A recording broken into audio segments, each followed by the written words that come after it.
sky. I need you to listen, I need you to hear. The spike is going to be planted, and that's Cristalli getting the spike in play. Mata now scaling forward, able to find one. Tailwinds over the side, avoids that damage from the garage side. Two-blade set. Cristalli able to find the quick scope in, but now a 1v1. Sociable in the reposition. I'm not sure that Brock had heard that one. He still thinks that he's in garage.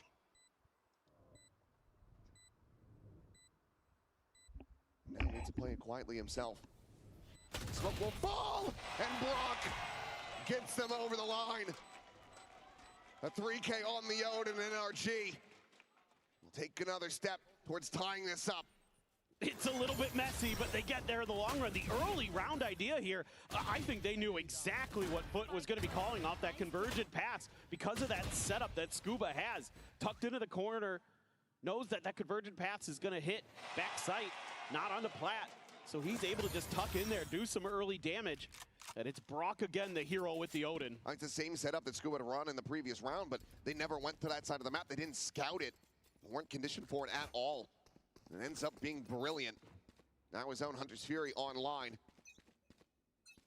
There's a consideration for a brief moment for that Outlaw, knowing that NRG are not going to be able to afford those full armors on the majority of the players, but Sop is just going to be dead off the rip. Beautiful. That's what we're talking about, trying to get that early space. Get that early pick, too. A little bit of a change in the setup this time. Scuba further back. Other trip can be connected to between the boxes. We'll get the spot out, Zeus. Needing to remove that. Util gets cleared. Spike can be brought forward. But Hunter's Fury going to be sent in response, just delaying, allowing for NRG to get completely corralled over on this side of the map. Final pulse not to be found. Swinging the window though, Yeta J finding one. The curveball going to be turned away from, but Kiko still able to plant his feet and find that elimination. Spike now in play. Cristalli backpedaling out into that C-long cubby.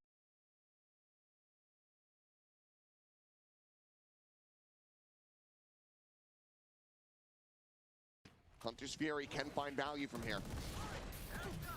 Molly at his feet, Zeus having to reposition. Hunter's Fury going to be used early, but Zeus has the transfer.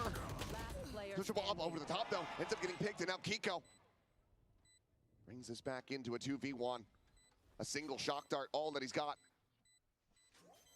The defuse being started. Scuba to play protect, peeks in though, and isolates it down. The retap. It's already held to half. He's waiting it out, swings it, wins it, and Cristalli will pull up the Red Bull clutch to stave off NRG. Oh boy, thought for a moment there maybe NRG had got it done, but FUT able to gum up the works here at Garage. That really slows things down, and Zeus, what a position, but then a big answer back from Kiko. Some really nice individual moments on both sides of the coin. Cristalli plays that very, very nicely. And a little bit of a, I'm not sure if they just guessed incorrectly there for NRG on which side of the alley he was on. Yeah, ends up playing on the wrong side, gives that angle over. Kiko falls, and then from there, easy pickings. And now that Outlaw absolutely going to be online, but it's going to be Zeus just spraying into the smoke, finding one. Ethan now going to be taken down. One bullet still remaining in this one, will fire that off.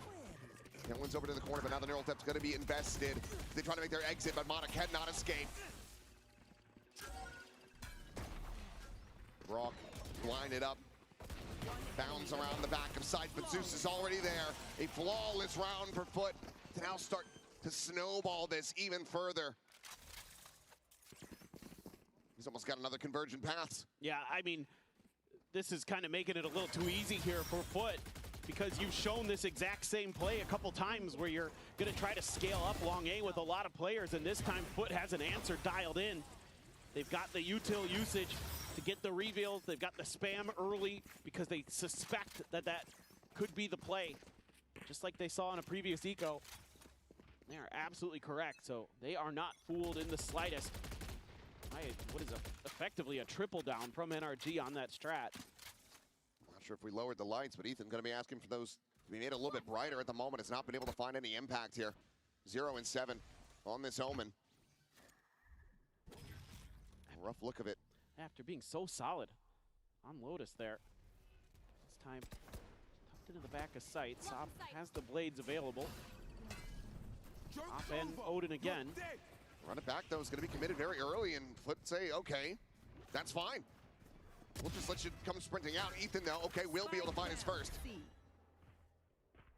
Kill on a Crystalli, and so far, Scuba completely unnoted as well, tucked into this cubby. Seems like there is some suspicion from Sop. As he's going to go pushing forward to try to clear out this angle, and the blades will connect. Spike planted. Finds that kill, gets him into a 4v4 as the spike is going to be planted just from the shadows available for NRG. Wait a moment. As NRG laid on this lurk. Molly going to be set. He plants his feet, though, has the immediate dink into the spray down. Kiko now eliminated. Getting some of this weaponry. Again, for NRG, they need to find some value sooner rather than later. Otherwise, they're going to have to go for a save. NRG just jumping around the corner quickly. Works his way out to safety. Ethan will be able to find a second, finds a third, finds a fourth. Now he's in for this one. Zeta J trying to hold the garage, and he doesn't man to find Mata. What a way to come alive. 0 kills going into the round. He finds a 4K and gets NRG up to 3. Oh, there you go. Somebody must have turned up the lights for Ethan on that one, because he is lights out there. Oh man, that fourth. My God. Woo-hoo-hoo. He has had some nasty ones today. That's got to be frustrating. I mean, FUT reads this round really nicely. They've got a lot of the flanks covered. They're trying to really just hold the line in so many different of these spread angles that NRG's trying to take. And they win some of them. I mean, Yedajay there outdoing Kiko after he gets mollied off the position. Beautiful, but just got outdone by Ethan. Virgin Path's going to be dodged by one, but not by Brock. He tries to just hold his own. Meanwhile, the operator's still going to be here and one shot to be found. Sop going to be taken down as he tries to updrive over. Ethan getting whittled away at Zeus says a nice little hello, and he manages to find two. Mata dead. Kiko eliminated. Zeus looking for that fourth. He cannot find him, but the cleanup is there. And FUT, they answer right back. They shut down the heroics. They get themselves a 6-round win. Now they're turning up the tempo. Now we're playing some Turkish Valorant.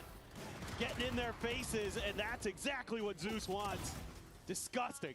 It's a stray for that final kill. I don't know what's going on. Neither do we, Vlad, but we're doing our damnedest to try to follow the chaos.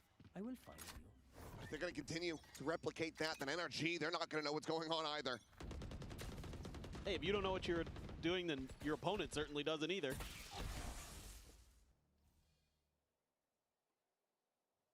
And they knew back, exactly though, and this could be a very deadly read. Checking around the top of the site, nothing going to be spotted there, and it's going to be Ethan dead. Is he ready for the follow-up, though? Cloudburst into the corner, the shorty going to be drawn out, covering fire is going to be good. Will just dive in, finding some damage as Brock is taken down to a sliver. That is an immense amount of value found here off the rip for FUT. The Outlaw will get carried over, but all players, full HP, full armor. And Scuba, I don't think he's going to be ready for this tuck position from Sociable. He is not. And now it's just Brock. Yeah. Will end up getting taken down as FUT secure a lead at the half with a chance to make this 9-3. This is so fun to watch. I am such a fan of Sop on the Jet. He hasn't been lighting up the kill feed, but this right here, a great round because he causes so much distraction. It allows Zeus to rotate in, cover his back, and even though he gives his life for the cause, he wins the round basically single-handedly there. A little bit of help on the backside, sure, but he's buying all that time and space for FUT to come in, collect some kills, get the plant through. Might be having three conversion paths rather in this opening half. Yedajay just going to be forced away, but gets that camera secured where he wants it, down to the sewers. Ethan trying to change things up. Swing in though, and he will have Zeus dead. Quick reposition with the TP. There's the paranoia. It's the connection, but there's no way to quickly scale off that, so Ethan gets out scot-free.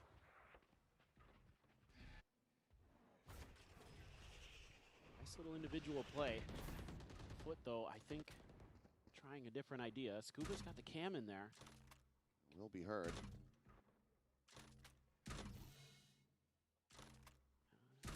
That's the smoke too.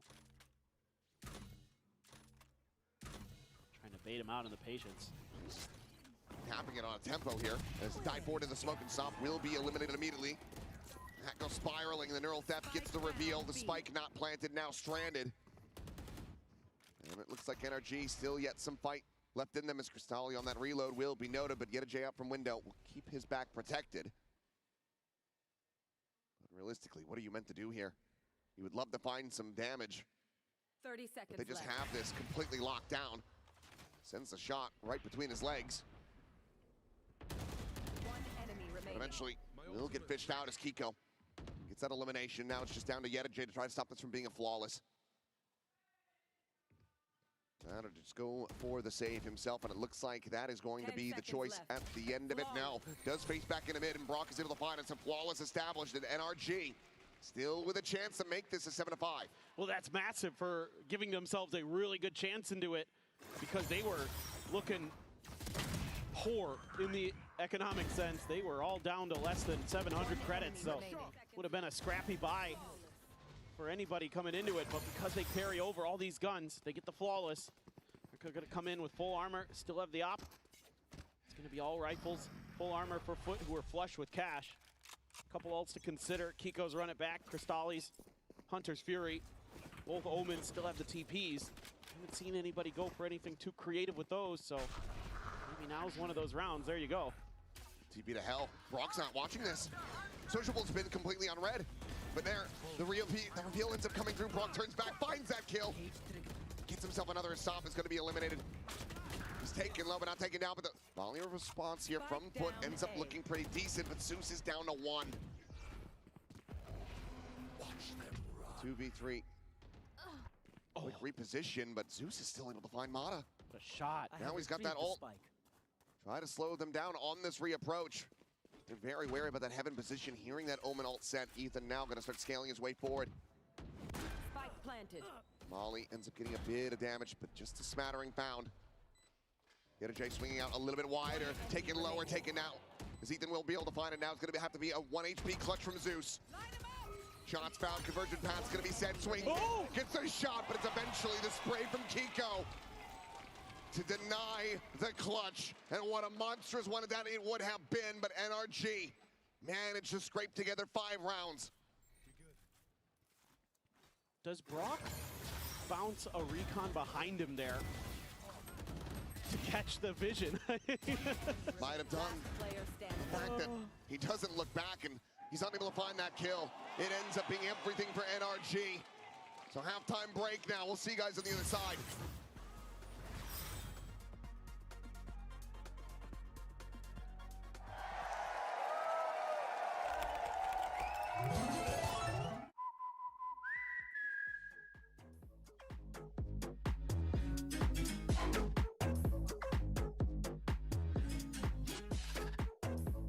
Jen here with Cristalli of FUT. Now, what did you guys learn from the last Vitality series? What was the overriding takeaway? Birkaç tane önemli clutch roundları kaybettik ve avantajlı roundlarda birazcık daha sakin kalmayı düşündük. चलो okay Kapoor साहब भेजता हूँ मैं फिर वीर को furniture देखने इसकी शुरू हो गए फिर से सुबह सुबह भाई पुरानी आदत रिश्तेदारी विद बेनिफिट्स ऑफ कोर्स बिना बेनिफिट के रिश्तेदार जैसे वन साइडेड प्यार Bhatia So we lost a couple important clutch rounds and we fell behind in some of the rounds where we were advantageous. So the main takeaway is that we're gonna try to calm down in the rounds where we have the upper hand and we're gonna try to close out the game where we have the advantage. All right, nice. Tighten up the game.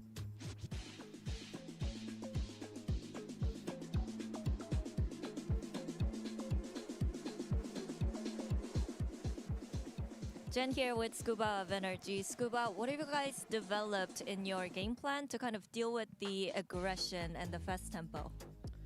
Just all week in practice, we've been working on fighting fire with fire, so it's going to be a slugfest out there today for sure. Oh, sounds like a game. Thank you.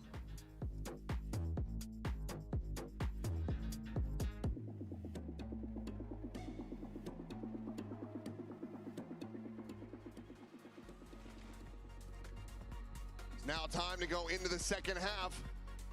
NRG doing damn well to run back 5 rounds. The pistol could be all that is separating them from a tied-up scoreline and close out an anti-eco. FUT now certainly still feeling comfortable on this map, but the pressure is getting ramped up on them. For sure, and FUT is a tremendous defender side team on this map. They play it really, really cleanly, but still it can be an attacker sided, favored map overall. So it's just a matter of, is FUT going to be able to maintain that pressure now that they've shown this map a couple times? Is NRG going to have some ideas here to give themselves that slight edge? And especially if they get this pistol, then you start to think that this might just end in a 2-0. Sop, lucky to be alive. Unable to find any damage in response to that, so just going to be tagged at 14 and has to back away. And that's just going to be a silent creep across towards C Long now. Pretty much all of NRG. This is kind of where FUT's leaning a bit, though. We're going to have that cam for the early detection. So we can definitely make a meal of this, potentially. But NRG, you just heard Scuba say it. They're ready for a fight, and instead it's just a collection of the orb. Ooh, they get the paranoia out, too. That's huge. Big bit of util now out of the hands of Sociable. Just going to be waiting for that next smoke to try to cycle up. He's able to hold his own for one, but Zeus is also going to be taken out, and that is a critical lead now for NRG in the pistol, which is going to double back over to C. How'd you got 2 out of garage? You think at worst there's one more over here on C? Maybe considering B. Trip set up for Scuba. Spot there on the Cristalli, but Scuba can just hold the line on the backside. And the blaze wall now situated. 30 seconds left. Trying to just go pushing forward. I mean, Sop is making all of the noise in the world. He's interrupted this and maybe bought a little bit of time, but they end up not reading how far forward he is. Scuba's able to find Cristalli. Sop, he burnt to a crisp, but now it's down to Yetta J. The 1v2, and he gets it isolated, but Scuba is playing that high-low. Takes the kill, takes the round, and NRG one away from tying this up. Oh, man. It gets darn close. Thank God for Scuba there. That's why you leave that player on that backside to keep track of things. Nice to have the Cypher available, and he's having a really solid map, 11 and 9 for the Sentinel player. Now you got a Guardian, Kiko, Marshall Mata, Rock just a ghost, and Ethan with that Bulldog, so trying to keep it a little bit extra saved. NRG. Gonna get another orb, so they're doing a good job in the macro. Starting to inch out. Oh. 1-2 peek, and Ethan will get eliminated. They're aware of that front left side presence of Zeus, but he just jumps across, utilizing that smoke to make a quick little exit. Still yet a chance here for FUT. Both the bought up guns are on this C side. They read this nicely. Zeus now slotting aggressively forward in garage, and it looks like NRG just going to try to take this and end it at B yet again. Slow, methodical on this approach, and FUT gambling incorrectly on A, but near enough by. Trying to make a go of this as Mata goes up and over. That Marshall now going to be situated on the line.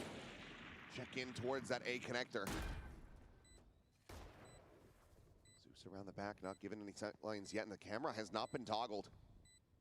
So far, he's completely on red, and now he's able to strike. Kiko going to be taken down. Jump forward, shock dart going to be lobbed in. 2 players going to be revealed. Rock now eliminated Scuba. Able to find one. He's looking for more. He cannot get it. Mata, however, hip firing like a maniac. It's not enough. FUT just overwhelmed them. Zeus goes unread, unscouted, and FUT deny the anti-eco. This is just an awkward post plant here for NRG. Stuck completely on site. The Marshall gets the value there. This is so well read. He gets that kill on Kiko is when the camera spots him out, and it's already far too late. Yeah, they're too aggressive. I mean, NRG just not ready for it. Brock thinking about the shock dart, thinking he had a little bit more time there too. Instead, he gets revealed and gets taken out for free. All these little timing moments for NRG, really off balance, but just all 4 players on B site like that is playing with fire, especially in an eco round, against an eco. And while there is a decent bit of weaponry here, it can still be very rough. As Sop unable to confirm the kill, the full armor, keeping Mata alive. Still a chance to find some impact with that Guardian. Yetta J is hearing these footsteps. He's gonna try to hold this line. The cage now popped. Backpedals out, another cage, covering the retreat. Zeus at the ready to try to go for the peak, drops down into this one, but the spray is just not gonna be connecting. Ends up losing his life as the player advantage, but damage dealt. NRG still wanting to try to take this C site, push it to the back. Mana able to find one more before getting eliminated. And yet a Jane Cristalli. Spike down, C. Look to keep foot in this, but Kiko, one of the hometown heroes, is going to try to deliver on a clutch, but tag the 14, the heal off the blaze wall. Immediately the repositioning is going to be coming through. The jump up into the window. But he doesn't push. He's completely unread for a moment, but now Sop quite well aware, and Cristalli has been given the time to rotate all the way back through C long. 30 seconds left. 25 seconds. Not much more time to try to make a go of this, and he doesn't even want to make a lick of noise, so he's only got 8 bullets remaining in this magazine. With 15 seconds remaining, he'll work his way into the B site to try to get this plant enacted. 10 seconds left. What a clutch this would be if he could pull it off, but he's going to have to commit to it now. A second to spare. Stop looking for the up and over, the cloudburst in. The shorty, not to deliver on the kill. It barely finds the damage. And Cristalli, now unfavored. Has the recon, has the shock. If he could plant it perfectly at Kiko's feet. First he has to try to get the read. It's 2 bullets remaining. Tucks forward in front of that recon. The swing towards each other, the tap, trying to hold this defuse to have, and Kiko has the headshot! The Red Bull clutches, we just go blow for blow, back and forth. Kiko has been one of the best players overall at this event in just about every sense you can imagine, and he's been phenomenal in the clutches too. And he's done it here again. And it is a catastrophic misread from Sop. You're playing against the Phoenix. He's got util to heal himself back up. I think he also might have expected him to be on the other side a little bit closer, a lot. Kiko just does ever so slightly well. That gives him that advantage. Now it's into the outlaw here for Mata. This is going to be one for Sociable too, so a lot of players too on NRG. Going to be one tap to that gun. And not only does he get the clutch, but he also gets 3 more charges, so he's halfway to another run it back. Surprisingly, I would have been too shocked to see a timeout call after the back of that one from FUT. Coach is just saying you have to play together. For now, FUT will try to maintain this up, down, it's going to be good damage found, but NRG just finds 2 kills in reply here on this C site. Still pumping the brakes, though. Not looking to rush into a commitment. Zeus does manage to take quite a bit of forward space, but with just a classic in hand, it's going to be rough to try to find any sort of value. And FUT seem to think that this is going to be a double back towards the A site. Take flight. Just a long enough pause, and FUT doesn't see anything, but they haven't seen anything at A, and still considering that it could go that direction. Now they realize that certainly not. It's going to be another tough go of it. Sop with that Sheriff. Needs to find a ton of value, but maybe they're looking for the push out. They're kind of remembering some of the stuff that NRG did against them early on in Lotus. Maybe just end up going down to the spike. Yeah, seems to be the game plan. No other real firepower here. No chance to try to hunt for some kills. This is going to allow for NRG to really start establishing this economy as they tie it up at 8-8. And Mata will still just be able to find Zeus. No credence lent to that potential angle of approach. The remaining 2 players can just go down to the spike safely. But what a window of opportunity given over to NRG.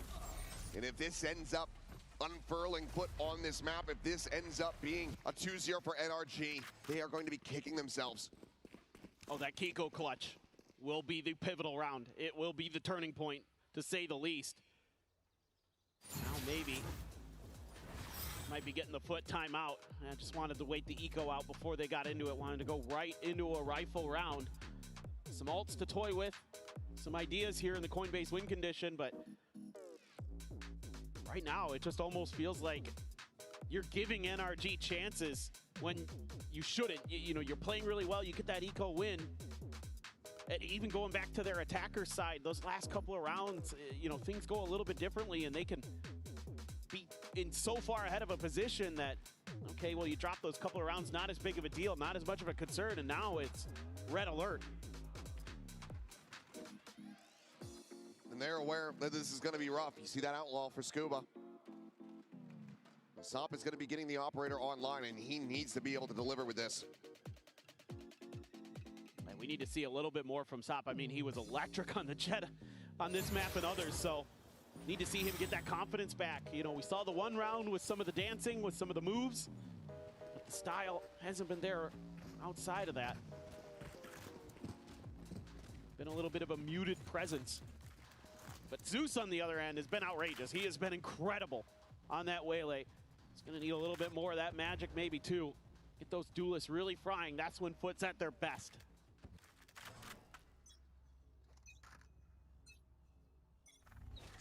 NRG. Get out of my way. Considering if anybody had tried to make a push-up out a window there, Kiko checking for it. So just being really cautious in the early part of this round. Our NRG. The three-player stack here, though, but the operator is not a part of that equation. Yeah, it's just one of those moments. If you can get the blades to go as Mata, you could be a difference maker here. He's starting to scale down in the sewers. Checks that corner. He's going to be very much not favored. The paranoia is going to be denying that vision. Meanwhile, Zeus absolutely destroys them all! And what a call off the timeout. What a play from Zeus. Replay right the hell now. That is a fantastic trap. Oh my God, the saturate through. Right as Kiko pops the ult as well. Unbelievable. Perfect. Perfect, mate. Perfect. Yeah, they checkmated him in that round. That is for sure. That's stellar. What a timely paranoia, too. I mean, completely makes it so Mata has no idea what's going on behind him. Beautiful. Beautiful. And an immediate counter timeout from Bunkar. I mean, I think you just have to try to shrug that one off. It was just such a strong, well-thought-out setup. One that FUT shouldn't be able to get away with again. No, no. I mean, it's maybe he's hearing something in the comms or who knows what. I mean, he's taken some timeouts that have kind of made us raise our eyebrows a little bit in terms of the timing of them, but they've been effective. He's been able to keep his team in it, so say what you will, he's done a pretty nice job. Probably talking about the ults here is my guess, because FUT is sitting on a lot of them. Talking about how to avoid maybe some kind of convergent paths, you know, Hunter's Fury trap play, or there's a lot that can go wrong with that. I mean, you were the one who was looking like you were going to have the stack deck as NRG, but now you've committed two there. You lose the knives, you lose the run it back. So it does become a little bit more risky. Mata's still going to be sticking with this operator from the attacker side, and it might end up having a bit of a fight over it along. FUT now starting to lean towards that side of the map, maybe thinking that NRG aren't going to try to go C twice. Yeah, look at the crunch that FUT's setting up for. Oh my God. I'm amazed that he didn't get shot at all. I am the same. Never mind. Oh, there he goes. He has absolutely been wrecked, and now he's down to 18. Scale forward allows for Sop to also get on that deep line now, and that's got a good amount of control. Being said, though, flash over the top of that cage. J now going to be paranoid. Pops another. He is in a very invested position, fully blinded up, and not able to find a kill. Hunter's Fury, however, from Crystalli sends it from downtown. He'll be able to get the finisher on Kiko before he can try to get the heals through. Mata holding that connector side, finds the kill. The tag coming in, the paranoia connecting. Sociable able to find Mata, but Sop going to be traded out. Zeus going to be good for the one elimination, but now it's going to be Sociable to try to clutch it, and they have the neural depth reveal. Going to be revealed again. He needs to push forward. He doesn't just hold back. And that just feels like frantic desperation, giving NRG a very easy kill. They tie it up 9-9. The timeout's working for both sides. Still, it's a great call to make a fast pivot to C off of Mata seeing so much over on the other side of the map. And they know that if they can get in there, hold the line, it's going to be tough, even with that Hunter's Fury.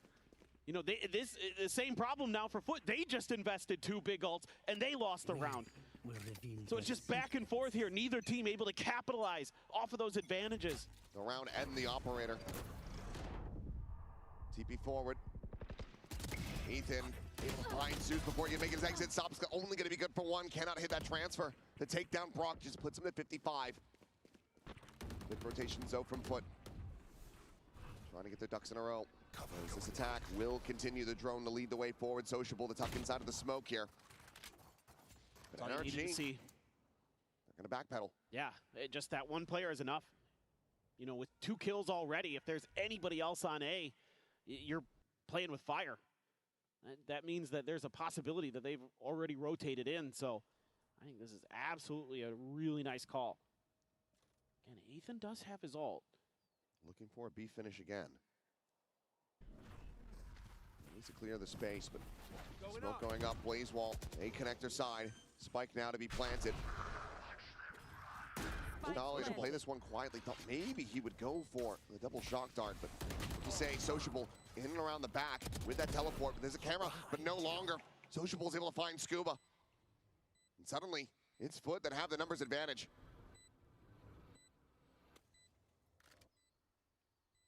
Slow on this approach.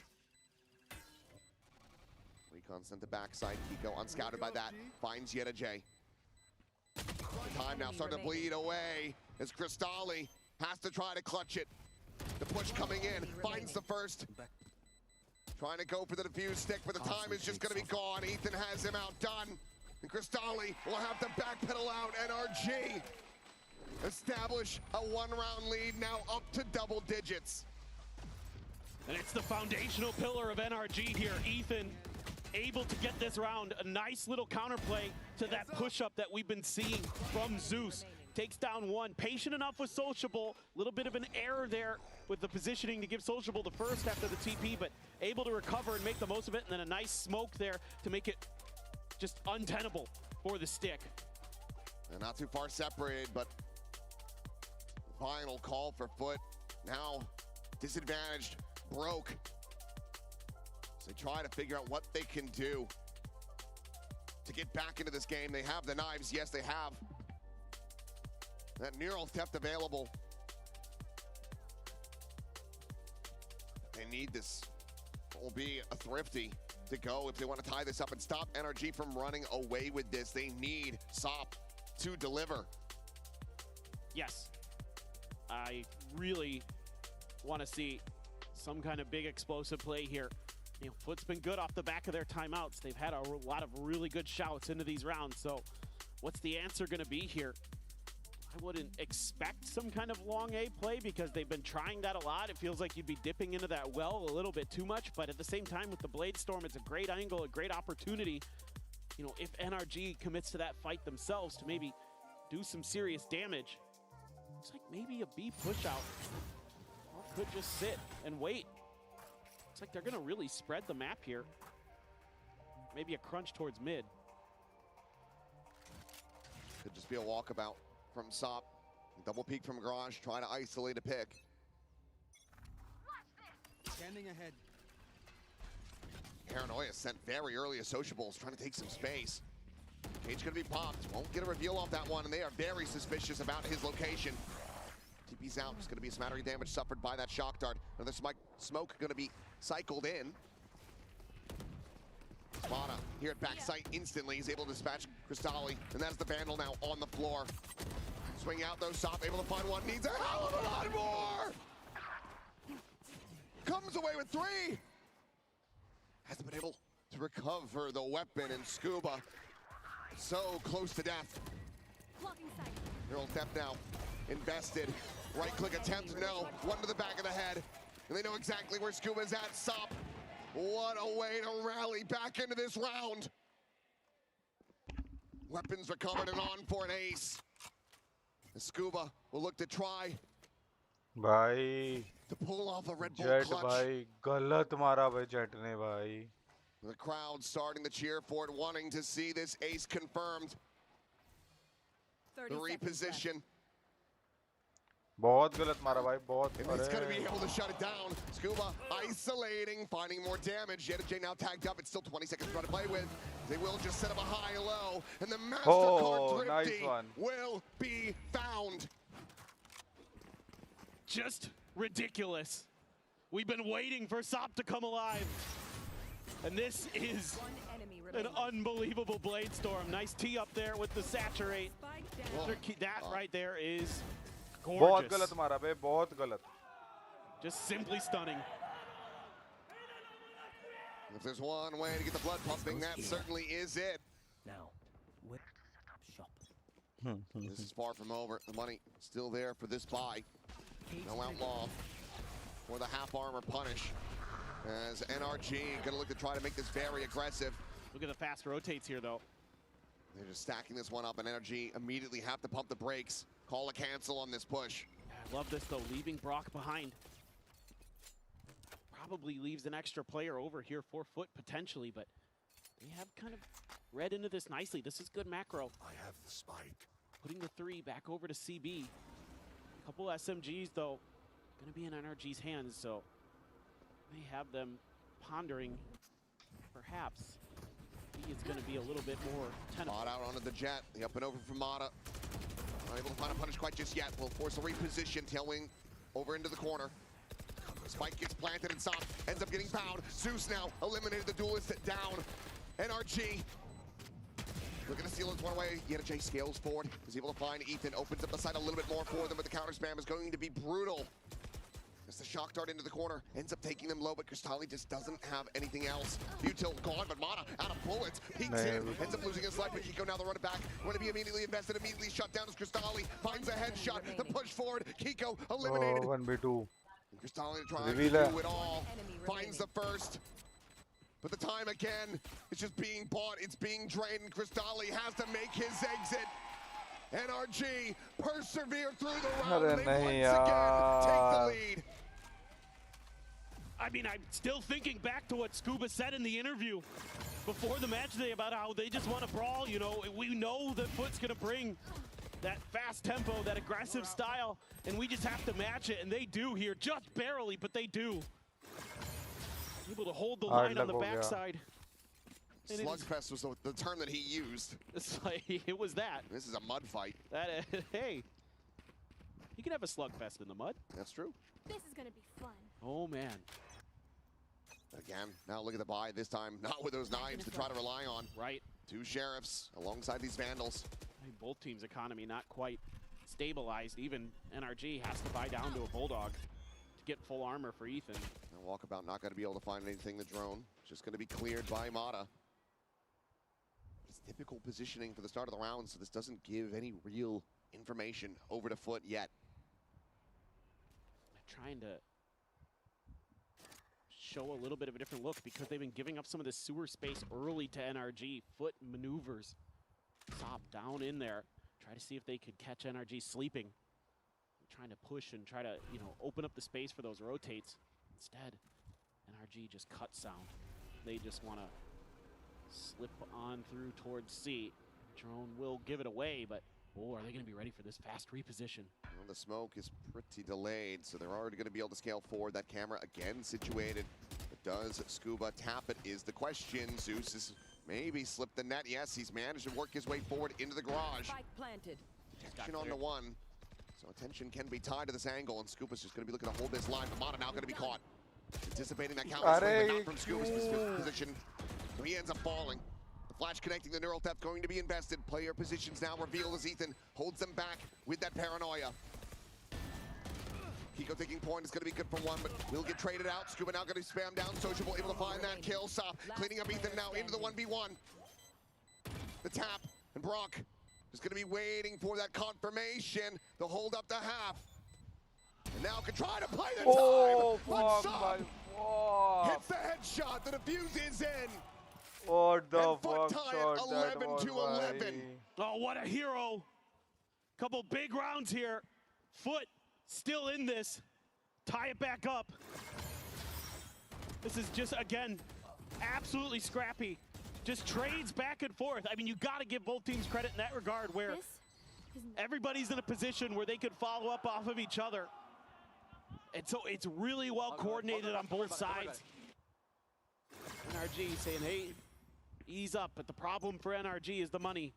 That round right there was a big deal in that regard. Mata does have his Blade Storm. It's his turn to give us an incredible performance like we saw from Sop. He's just pushing up towards A. Kiko, though, he's already forwarded into garage, and yeah, Cristalli's going to be taken down. Mata has just opened up the site. The spike now be scooped up, and the interception from Kiko is completely unanticipated.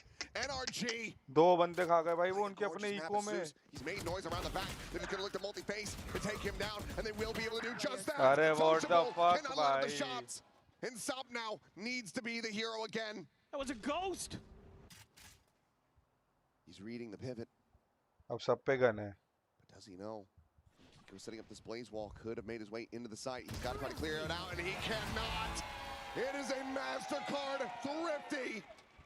As NRG, Match point. they get themselves to match point. They break the bank of FUT. This is madness. They're all over the map. They're just pushing individually. This is an ISO call. Look at this. He outduels him with a ghost. Insane stuff from NRG. And yeah, Vlad knows that one. The faith is starting to dwindle. The hope being crushed. They need a thrifty of their own if they want to push this into overtime. Double outlaws, 3 players, going to be one tap to those. Absolutely frightening, but FUT going for an early hit and not going to find any contact. They're immediately going to start rotating off of that. Spike still drop back towards the spawn. NRG not needing to commit to anything quite just yet. Well, NRG anticipated a push out. They just अरे didn't क्यों guess the करा right उन्होंने angle. push भाई. They were thinking maybe a mid push, something like that. Looking for something a little bit different. FUT just goes for something a little bit more standard. Kiko was one away from having that run it back. I was just curious if Zeus was going to take a peek at that. Feels like this is going to have to be a wombo combo play, that convergent paths alongside the Hunter's Fury to try to shut this down. NRG, though, still keeping their push disguised.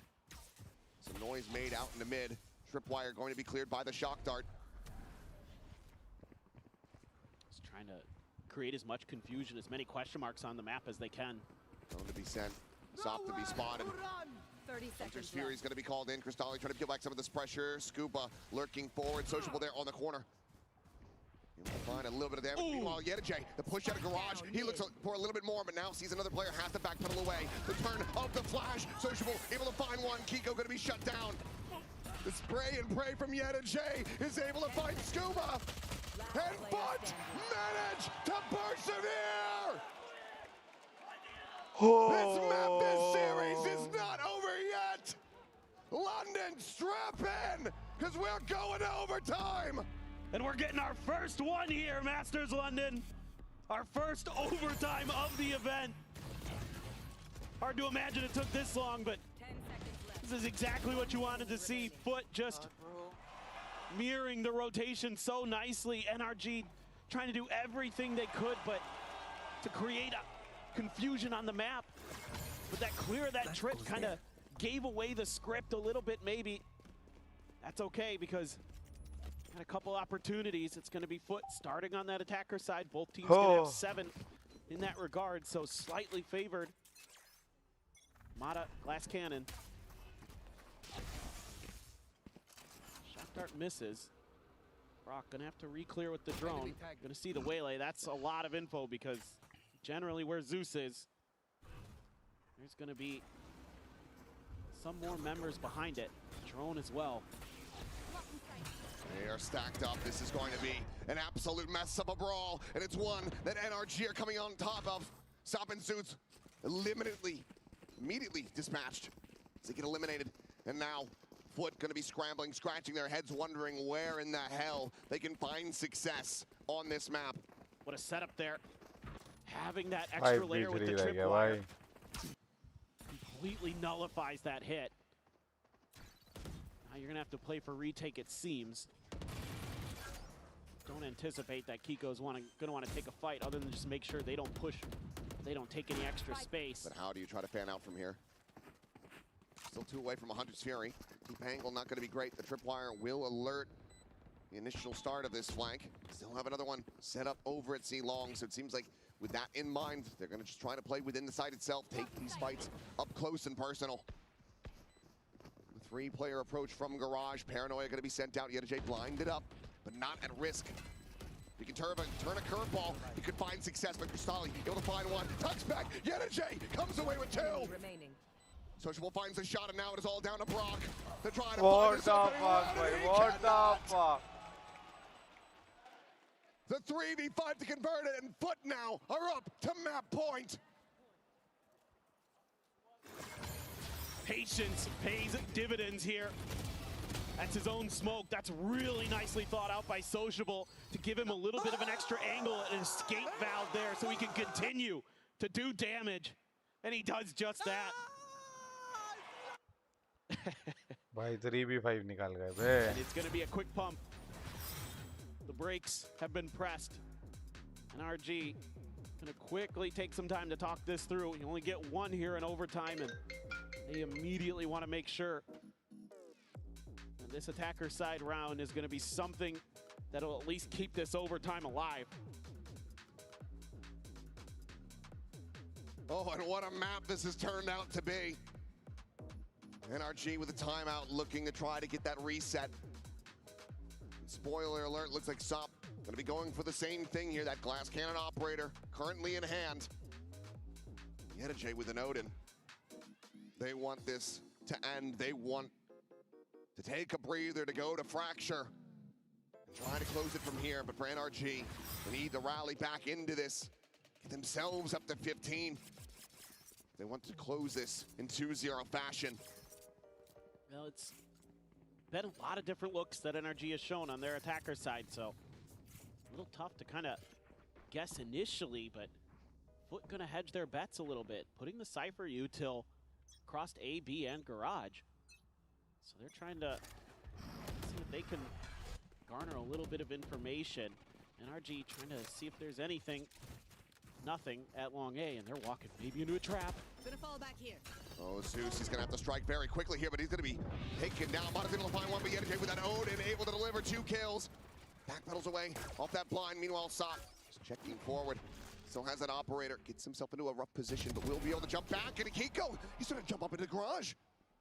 And suddenly, it's a 2v4 with Brock down to 30, putting an immense amount of weight and pressure on the shoulders of Scuba. And Cristali could just win it right here. Spike down B. The headshot found in Brock now. One of the best players for this team during stage 1. Has to do it all. He finds the first, but eats more damage for health. This should be him dead, and it is. Sociable will find it, but close out Haven, 14-12. And that means we are going the distance. We are going to Fracture. This was a hell of a map. It came damn close. But it's FUT who's gonna show the resilience against one of the most resilient teams we have in Valorant. The young upstarts force a Fracture, keep their chances for playoffs alive. An incredible map here, an incredible series, and Fracture should deliver as well, so do not go anywhere.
Gas on कर दूं? Presenting India's first Android chimney from Beyond Appliances. YouTube, serials, movies, sports. अब cooking के साथ entertainment भी. Beyond Appliances. Engineered to delight. Ration card तो हो गई, homicide, marksheet, passing certificate, KYC कैसे करें अब? इस चिकन का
We have our first overtime at Masters of London with FUT bringing it to the full series. Welcome back, everyone. I'm Victoria, joined by Minnie and Billy. And FUT survive another map. Yeah, and there's off a hero round here. Like we saw on Lotus, those post plants coming in strong from FUT. It seems like when they're in those 3v5s, in those heavy disadvantages, you can't count them out. They're able to set up nice crossfires and get nice kills going on. I do have to question once again though, NRG fundamentally shouldn't be losing 5v3s as a world champion.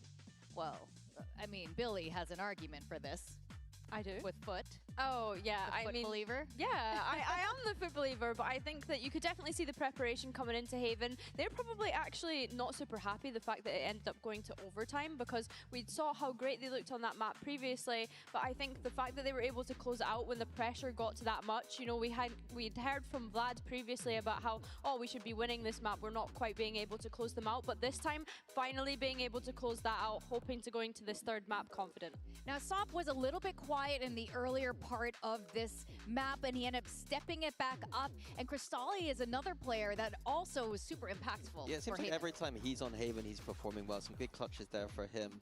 Here we see some nice executes on the A side of the map from FUT in this game. I had criticized NRG's defense that it was often way too passive, and I think that FUT did a great job punishing that by going towards that A site and execing there. Because if you get the advantage there at all, or even go even, that A side of the map is so easy to post plant, and there we saw a nice little waylay ult sop dash combo there to also open it up. Yeah, definitely. Very explosive team coming into this, and Zeus having such a great performance as we've already highlighted. It's really nice to see that full confidence coming in from him. And what I really liked from FUT's game plan coming into today was no sort of overextensions, right? We've seen so many times where there's maybe moments where they need to be a little bit more disciplined, although I will say there was a round that Sop had where he shouldn't have done the things that he did. I think it was like a 2v1 where he jumped up with a shorty against Kiko, and then they ended up losing it. So I think coming into this last map, if they can kind of find that balance of overextending when they need to and being proactive and gathering that space on their attack, but then also just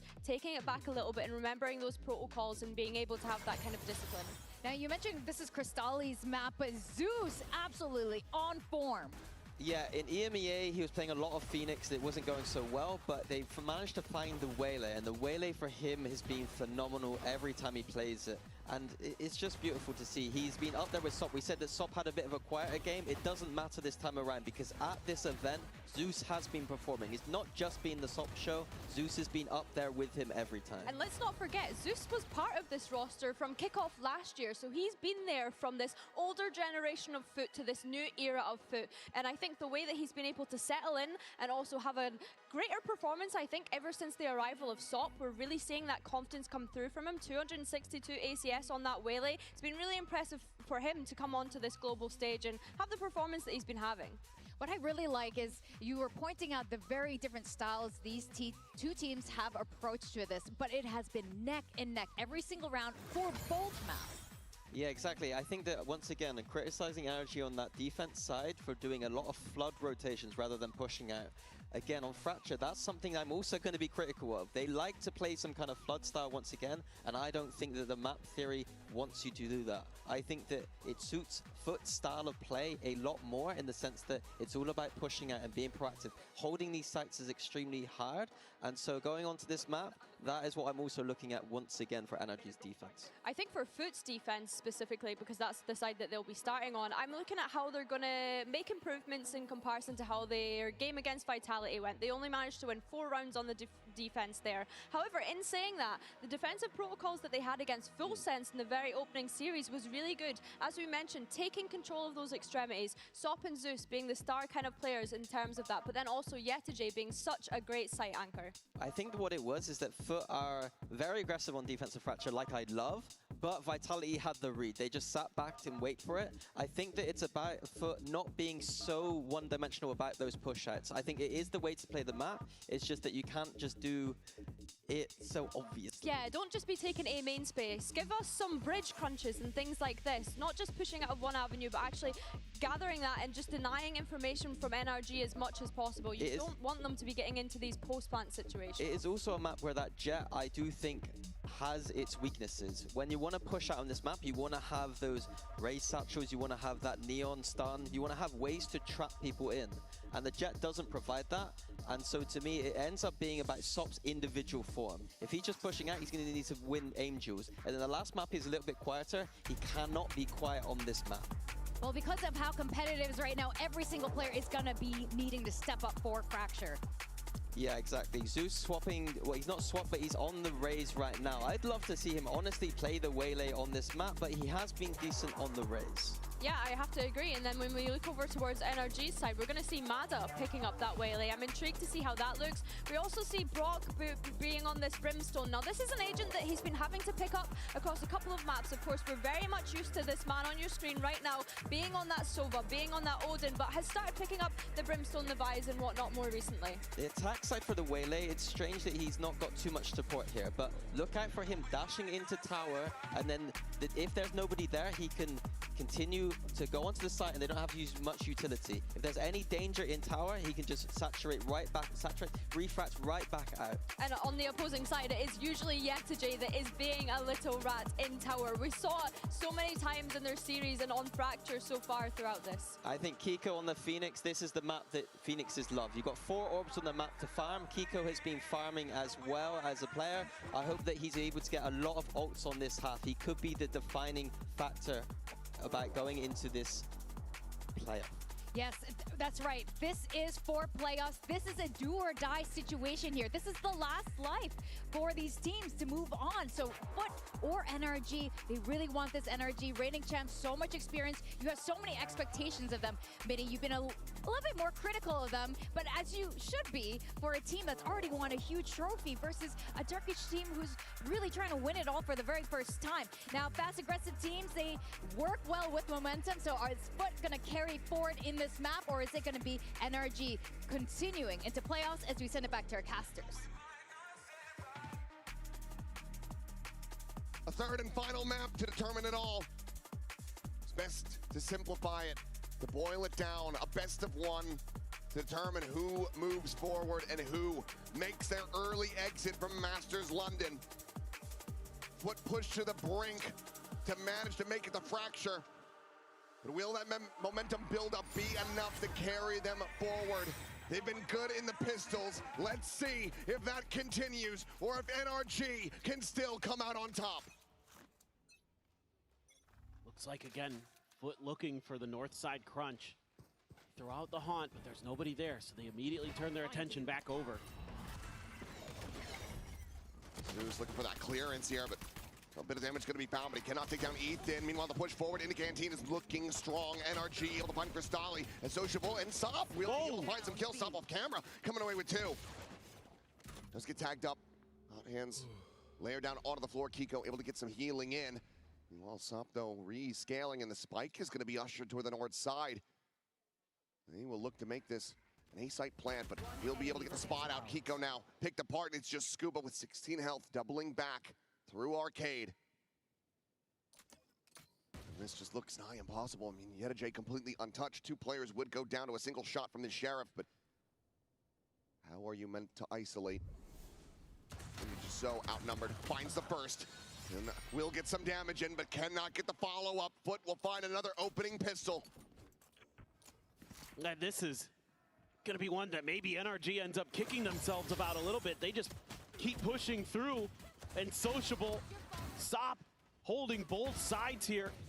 Canteen and Gen, they say no. We know you guys like to get aggressive. We are perfectly poised to push back. They do more than that.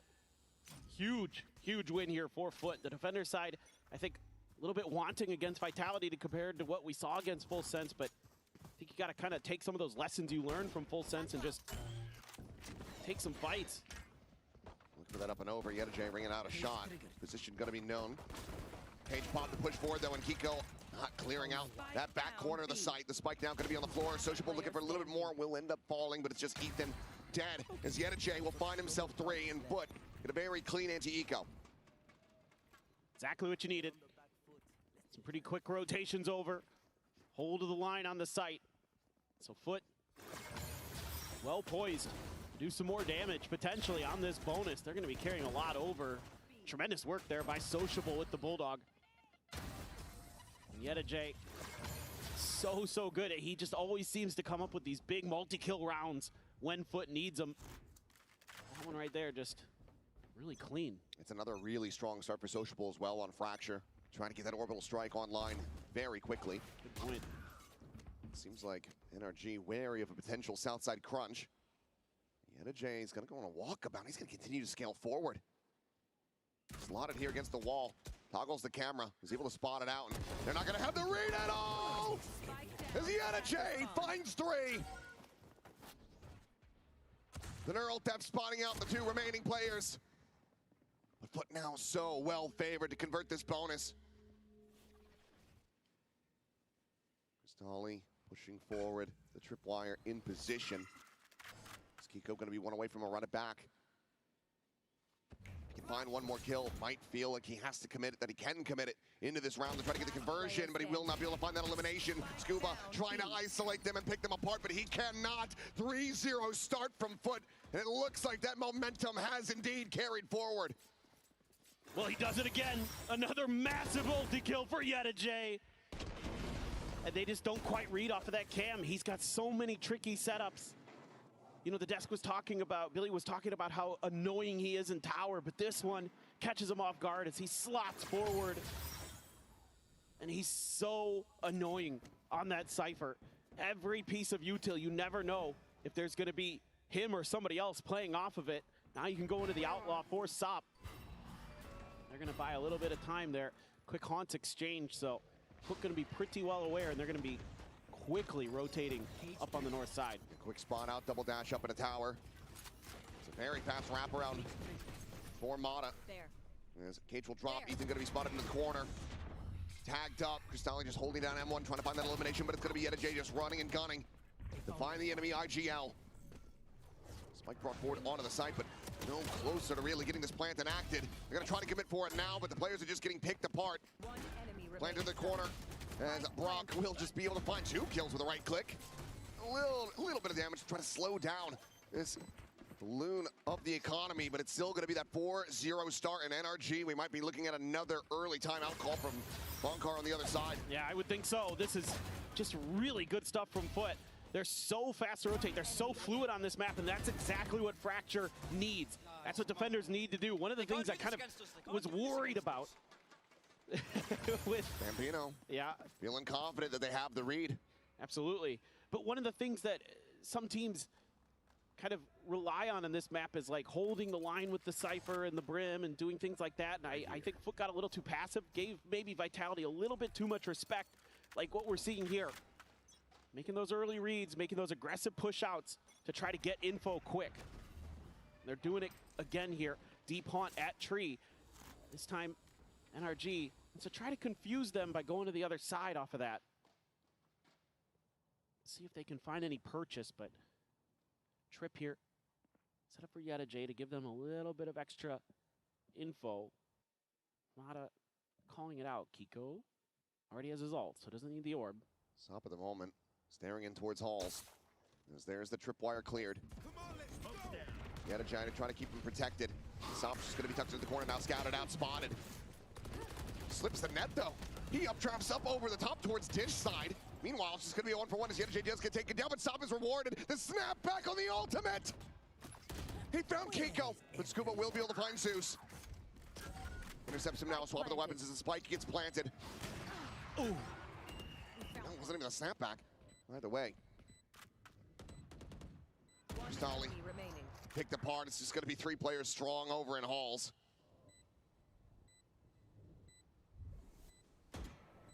As this is pretty much impossible to break. I mean, if you had the orbital strike now, feel pretty decent about the odds, but needs to be able to find that first kill, and he cannot. Mata will be able to find that 3K.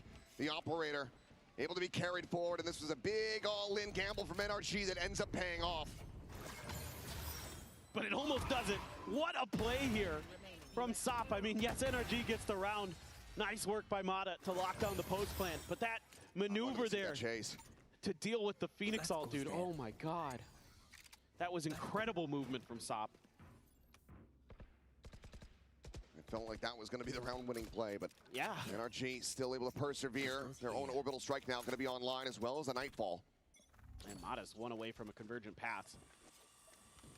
But with all this pressure FUT's been creating, making it a little bit difficult to find that early orb quickly. A rethink of ideas.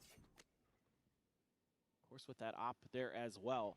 You can always look to that to just give you that ult and have it for the post plant potentially. Here they go. Nightfall just going to be connecting onto the one. J backpedaling deeper into Canteen.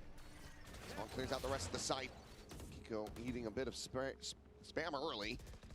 We'll be able to get himself healed back up. Meanwhile, Scuba dance around over towards that bench side, but it's going to be Kiko coming away with 2 kills. Associable. J both going to be taken down. Cristalli able to find the one, but nothing more. The 2v4 now. Spike still in tower. Kiko already halfway to another run it back. Love that. Sop just trying to get deeper out onto this angle. Find anything that he can. Does he have a corner to tuck in? No, he does not. He's going to be burned to a crisp. What a read, whether it's Brock, whether it's Ethan making the call, either way, that secures the round win. NRG able to find 2 in a row. It's just incredible. They're able to just barely find that open space. It's hard as the defenders. You got to talk about how proactive you have to be, but it is Fracture, so you end up not always being able to cover all your bases. And NRG sniffs out the open space, starts dissecting players, removing them from the round one by one. Should be a little bit of time here to maybe consider going hunting, if you so choose. There's a little bit of money here, but a couple players pretty low on the side of FUT. Sop only at 150 credits, but does have the Blade Storm, so he's A-okay. They've got Zeus 2 charges from a showstopper. Feels like NRG just taking the measured play to not try to eventually funnel some more over to him. One around to be found. And Sociable just dead from behind. Nice positioning there from Kiko. That's a great job. We've seen some really good reads on where some of these teams want to position themselves for their ults, and the other team has the counter quickly to try to deal with it. So some really good preparation being shown. Blade Storm is gonna go. Once again, looking for some kind of pressure. I mean, this has been their kind of go-to plan here early. Scuba far enough around that corner to not get spotted if this north side swing does continue. Pulls off the camera for now, but now we'll have the spot out as the cam gets cleared. We have to know that he's going to be on that arcade side, but seems like FUT off the back of that haunt, sussing out that this is going to be another A hit coming in. So he's going to be chucked out. Cristalli unable to clear that Prowler fast enough, but Sop arriving, has the tailwind away. Convergent paths ends up getting sent. Mata goes diving forward. From up and over the top, Sop cannot deliver a single kill.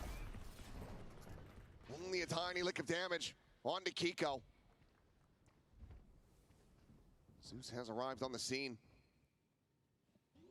Spike stuck on site. Paint shell gonna be good to get a good amount of damage and pushes Brock out into the open, but he narrowly is able to find that elimination. That means that Zeus now down to 30. Tries to create some pressure around the back, but it's gonna be Scuba on this flank now arriving. Finding the first, Sociable with a tap, and he will quickly fall thereafter. Scuba finds the final two, and NRG 1 round away from tying things up. And I wouldn't be too surprised now to see a timeout from FUT. We never did see one from NRG. They held it close to the vest. You've got to be kidding me, Mata. That is ridiculous. The no-scope blinded up. Gets the kill anyway. And then Scuba pressured early in the round and just uses that against his opponents to slowly work his way through to have the dagger to seal the round. And indeed, it will be FUT's timeout now in our Coinbase win condition. I think you just got to stop going dish so much. I mean, it's just been too much of that where they're trying to get those early crunches. You know, FUT had a lot of success with this, especially against Full Sense, but also a little bit against Vitality where you're able to catch that, you know, first player out a little bit, maybe get that quick pick or at least force them back to make the quick rotations. And they try to do that here, but the fact that Sop doesn't get any value out of that Blade Storm, really brutal in terms of finding a win condition for that round. Yeah, and I think a big part of this is just trying to pick the players up a little bit more here. Clearly have cooled off a bit. Zeus, I mean, not expecting him to have the same level of impact with his raise as he was having on the Waylay. He's looked very, very strong on that. But him at 4 kills, right there with him. And then Crystalli again with a bit of a soft start into this map in particular. There's a lot of things that you want to just try to key up, tune up, and fix going into this next round. Otherwise, NRG, they're going to be breaking your economy again and tying up the scoreline. Granted, you are starting from this defender side. There's still a lot to try to tally as Mata's going to be able to continue with these operators for quite some time. There's plenty of cash available to NRG, and Kiko nearly has that next run it back. Yeah, it's a pivotal round for FUT. Showstopper in there. You get a buy-in. Get this to go. You're going to give yourself a really good shout at an even or positive half. But if you don't, NRG might just start streaking once again.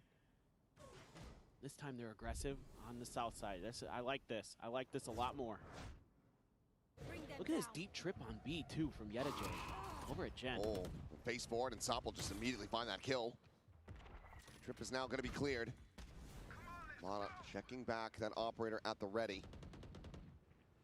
Still, no prowlers. Try to face in this. They nearly line up. Crystalli lucky to not be taken down at the same time. The Haunt now going to be invested, but they are already well aware of what is waiting them on the other side. Kiko, however, going to be found. Neural Theft immediately chucked out. Seeing these players retreating back through the spawn, and Social's going to try to find the catch, and he does. Brock dead. The spike now dropped. Scuba has to be careful on this recovery. Will be able to find the spike, but you still have Crystalli tucked back on the A site. Takes his way up and over the top, and seems like they're trying to assess which way they should go, but it's just going to be down 6 feet under. There's Mata now spotted, trying to clear this corner. The shot will whiff. The frack's back around the corner, but Yedajay has him outdone. The headshot found the operator, going to be lost, and FUT able to maintain a lead. That's huge. Really nice timeout call here. Going to get that early pick onto Ethan, who's just not quite ready for that full push out. Yedajay having a laugh over that one. And here's the crazy thing, didn't need to use the showstopper there as FUT. So you still got that in your back pocket. Crystalli gets one away from that Nightfall. Yeah, really nice round from Crystalli. Great hedging of your bets there as FUT, saying, okay, we've got control over B. Let's send one to A because we're giving up a little bit of space into mid towards our spawn. And that works a treat. Over up onto the north side. So now NRG saying, okay, we know you're not doing those dish pushes anymore. We heard the tap of the door, but does give it the space. Orbit collected. Crystalli now with a Nightfall online. Yedajay trying to watch the camera, has a tiny little gap to peek through, but Blaze Wall is going to be set up as well. I think they're going to try to pop the trip over on Mata's side and then set up for the execute. Try to see if they can pull some players. Or they might just change directions if he just gets enough space. For now, it's a massive scale forward in the tower. Yedajay, curveball goes in a little bit behind him, but still can't get the vision out, so will end up getting picked apart. He go out in front of this molly. The rest of the team going to be held back by it for the moment. I'll find you. It will be the Haunt start things off first, but the clear comes in. Tap of the plant. Nightfall at the ready. Ethan, however, playing front gen. Very much catch them off guard. Looks like Sop at the same time and taking damage. She's down to 30. Nightfall going to be sent. Kiko will end up getting marked. Not quite enough of a spacing to be able to avoid that. The chuck forward though. Ethan dead. Paint shell now out. Saturate will be able to connect, slowing them down a little bit, and Kiko still trying to find his way out of this corner. The curveball going to be sent through, but blinds himself up, but it's going to be the covering fire out from tower to try to keep him in this round, and Scuba will be able to find Sop. NRG rally right back into this one as operators are going to be collected. 1 round away from tying this up. Yeah, and it's just a really good counter read here from Ethan, doing a nice job at the beginning of the round, understanding that the methodology has changed for FUT, so we can change ours. Using that Phoenix really nicely to clear some space as Kiko. That's huge there. Talked about what a problem Yedijay can be. To eliminate him early from that B site makes it oh so much easier. They're going to be carrying this double operator forward. Oh my. No, there isn't going to be one on the other side. So can give them some very favorable opening duels. In fact, just a stinger for Yedijay. Couldn't even buy up here. So this is going to get potentially a little weird. Scuba will have Mana able to quickly turn back around, but it's a little bit of a delayed reaction, and Sop is actually able to find Mana. Finds a further away player, and now Scuba frantically trying to find something that he can get. Manages to find the 1 kill, but Zeus will trade it back up. That puts FUT now in a key advantage position. C's going to be out. Crystalli isolated, taken down off the decay. Yedijay, however, still here with that stinger. Is able to finish the job, swaps over to the Classic, eventually will be fished out as Brock finds that elimination. Now the orbital strike available for him as the spike will get planted. Spike planted. Launching smoke. Sky smoke down, just trying to slot his way out towards main, and he's able to win the fight versus Zeus as well. The tap now called in the orbital strike. Pushing Sociable off of that plant. The molly gonna be layered in as well. Just no chance, no way to even try to hold this one a half. Smoke's down. Sky smoke cleared. Ethan getting the spot, the tap. He's anticipating this rewrap. Takes down Brock. And now into the 1v1. The defuse being stuck. Can he just hold it to completion? He absolutely can! A Red Bull clutch! As FUT get up to 6! And he somehow manages to survive! That is so unbelievably well played there by Sociable. That smoke positioning, so good. Reminds me of what Forsaken did on Sunset the other year. You put it just a little bit in front of you, and it makes it a lot harder for the opponents to guess where you're at. And he even gives himself an angle to play around the side. That's gotta feel good. The tension buildup and the relief, but it has still been some back and forth. I'm sure the coaching staff would love to see some consecutive round wins to close out this half. NRG still with an opportunity to try to tie this up. We still are going to have money widely for another buy. Win or lose this round. He gets one away from the convergent pass there. Sociable will have his ult, though. They slow things down. Scuba tucked over bench. Can try to get the up and over with this jet. So tempting to just try to wait out Scuba there to see if he'll maybe push around the other side. Instead, they do end up clearing the trip. Are they going to try to take the zip here? Or are they just going to hold Zeus in the back to watch for him? He's just going to be waiting to try to intercept that flank. They have a solid enough read on his position, but they still need to be able to try to hold the line here at the A side. Saturate going to be chucked in, Sop able to tuck back, dodges that one out of the orbital strike. Locks off Ethan for the moment. Cloudburst down, they fill this space, 40 seconds remaining. It's gonna be Zeus now. Here within the side of Paint Shell at the ready, could just chuck it into the corner. He would find an immense amount of value. But it's gonna be Sop, able to come away with one. Zeus now back towards Sands, finds Kiko. Sociable finds Ethan, and Scuba can't find anything. A flawless round to chain together another one, and FUT, they get up to 7, now looking for an 8 and 4 half. Yeah, just the stall and coordination here from FUT, so nice. Sociable again, doesn't need to light up the kill feed, but he uses his ult to allow a reposition to just completely thwart this attack. And then NRG's left guessing where they're gonna be on site. And the reaction from FUT, so clean. So you still have just enough for most of a buy. Scuba only on a Guardian. Now you're going more of a default here for FUT. A little bit of a push out from Sop. But everybody else just trying to hold it be, just kind of guessing that this is how NRG is going to react. But Mata strikes from behind. A bit of a bait there. I know it. Zeus trying to push forward. Meanwhile, Sociable not ready to get off the iPad. Mata takes it out of his hands. An amazing start to this round here for NRG, who very much need this round win. Zip across to the south side from Crystalli. Yedajay trying to push forward through that cage. And will be able to find one. Scuba eliminated. But as that smoke will fall, so too shall Yedajay. Asop is the last one. A 1v3. Looks for Ethan, finds it. Let's work down the 12 health. Now the 1v2, the reposition. Kiko wrapping around through Canteen. The Molotov there to buy some time. A shout out to a squad that could not qualify, and Sop widely feeling like this round is likely going to be done, and it is. Kiko is able to get NRG up to 5. Maybe a little shout out to Alfier. It's his birthday, so that could be it. But could be. Ooh, what a back and forth. But again, really solid defender side stuff from FUT. I mean, after a 4-0 start, you got to be feeling decent about that one for NRG, but this needs to be an immaculate defense. If FUT can find another pistol, that might just be curtains.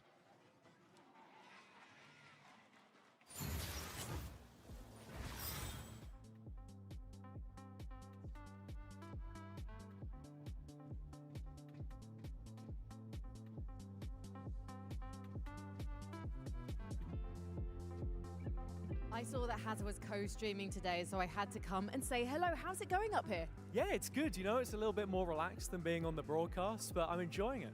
Yeah, don't get too comfortable. We need you back in VCT EMEA. I'll be asking you about that after we finish this interview, because right now I need to ask you who you think is going to win, because I was saying I feel like mentally it's going to be really tough for NRG right now. See, this is the problem that I've got, Frankie, because I've got NRG in my pick'ems, and I've got a FUT jersey with my name on it behind you here. So whichever way you flip it, I'm a bit of a fraud. But I think since we're in London, got to go with the EMEA team. Oh, you don't want to go for the team that's got the British player on it? I'm sorry, Kiko. I guess I'm going for... We're all sorry, Kiko, but you know what? There are some big fans of Kiko in the audience, and they're actually booing you right now, Hazza. What do you have to say to your newfound enemies? You know, not everyone can be loved. I'll stick with FUT. And you have such a lovely, kind, generous face, but inside this man, heart of steel. Let's head back into the game.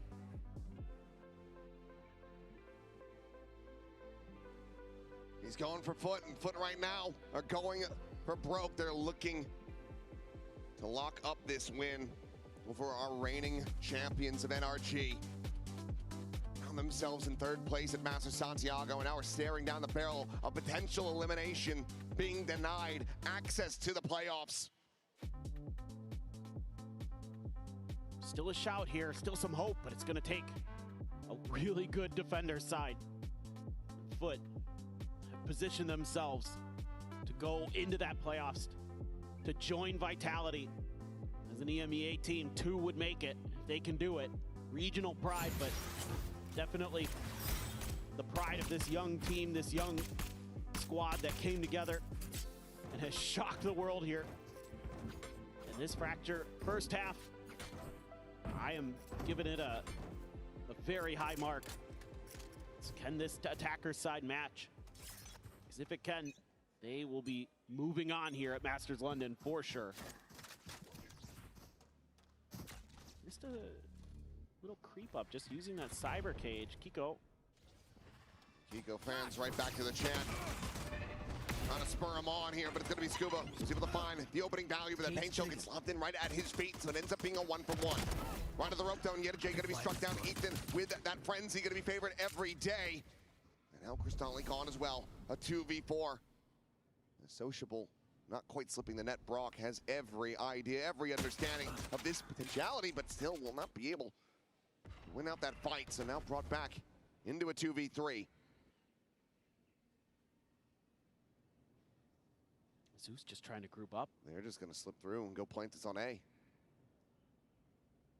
NRG can continue with the pack mentality, play together, stay stacked up, try to get that retake going, but they will not be able to prevent the plant from coming through. I dropped the spike. They're going to drop it over. This is taking a while, though. So now they're realizing it. Yep. And this is still very slow. 30 Zeus is in an seconds all-in angle. No blast packs to try to make a quick exit. He has to find value here. It's going to be a little bit of a high-low, but Zeus still able to find two in that fight. 3 overall in the round. Sociable tapping the plant. Running out of time now. Has to drop down, go for the commitment. No, we'll just plant this up over the top. 10 seconds left. But no molly, no Spike smokes. The planted. Sheriff on the other side. And Sociable to peek in. Tagged. One more tap is all it'll take. And he needs a headshot. Staying planted in this position. And he wins it out! Mata expecting that he climbed the stairs. He just stays tucked away, and FUT are able to find their second pistol on this map. Now up 8-5. Just unbelievable that they win this.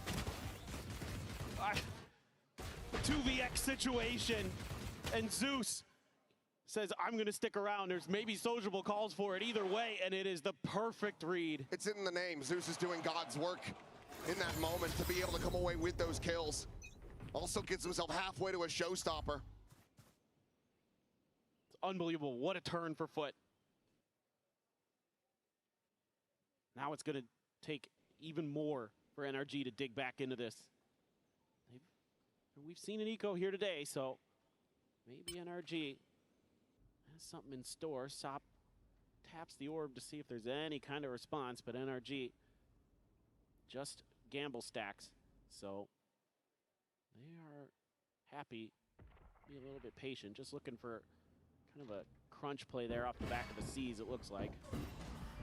Instead, over to the A side. Now for NRG, the real question is try to find a way to dive the spike or see if you can do some damage. Just classics, so no buy up. Gonna clear the trip, so FUT gonna be pretty well aware. Smoke's down. There's even a secondary trip here, so we'll get confirmation. Plenty of footsteps gonna be heard again. Catch them. Deep angle established for Zeus. And this will be more than enough to delay. They realize that this Hall's angle is gonna be stacked, so they will now just take the rope across and die on that dish side. Not look to give over anything additional. 2 FUT on this round, but Sop, he's like, well, I've got a Marshall. And he's got a hip fire to come away with 1 elimination, so Ethan gonna be taken down. Scuba, maybe with an opportunity to catch Yetta J off guard. Yetta J, yeah, surprise. And will get eliminated here, but the rest of NRG dead to the spike. 3 players surviving. Phantom the Bulldog gonna be carried over, but they cannot recover that Spectre. Okay, now we're into the real meat and potatoes here for NRG. If they're gonna start turning this around, absolutely cannot afford to give over another bonus. FUT's been really good at converting those, especially on this map, but if memory serves me correctly, I think they converted both bonuses against Vitality, still ended up dropping, but here today, I think they seem like they're in a little bit better form, a little more confident, a little bit better read, a little bit better pulse. Yep, loss of Vitality widely came down to giving over that 4v2. Cage triggered. They're not looking to make the same mistakes. Meanwhile, the crunch coming through on this north side. Smoke's going to be exchanged, but space still widely is given up. Just Brock over on that sand side, but not liking what they aren't seeing. So we'll just go ahead and make a quick pivot across towards Kiko's campus. He's situated, sat here on B. Oh, Yetta J. Oh, Ethan. Wise to it. Managed to find the wall bang. Meanwhile, Tripwire, they're going to try to hold them back. This little glimpse. They're on to Sop. And Zeus trying to scale forward. Place this one quietly, and Kiko cannot hold down the sights. Another spike can get planted. That's a huge find. Still have Prowler, still have C's, still have a Molly. Now going to be cycled in again. There's that Molly not going to go deep enough, but Mono will. Peeks out, is able to find the one stop. Going to be traded out now. Zeus striking from Jen, gets himself a second. Another paint shell built up, tossed into the corner to give Ethan no hope, no recourse. One enemy Whoa, remaining. will fall, however. Suddenly it starts becoming a hell of a lot more possible. Looking for the hold there. Gets it up to half, but Ethan cannot get the drag across. Zeus perseveres, and it's another bonus conversion for FUT. They are so good at this map. The positioning they're taking, the way that they're going to flank out over towards Jen here for Zeus. And that big crucial kill onto Kiko to get the space. Nobody confirmed on the Prowler on the entry. Not much information given over to NRG. And it's going to be finally a timeout taken here for NRG on this map. Yeah, amazingly, this is the first one. Having both here for this defender side, maybe it can end up being a boon for them, but they're going to be calling this ahead of a thrifty attempt. As we take a look at the Coinbase win condition, the cash is not there. Meanwhile, there's a hell of a lot of it available to FUT. They nearly have a showstopper as well as that orbital strike online.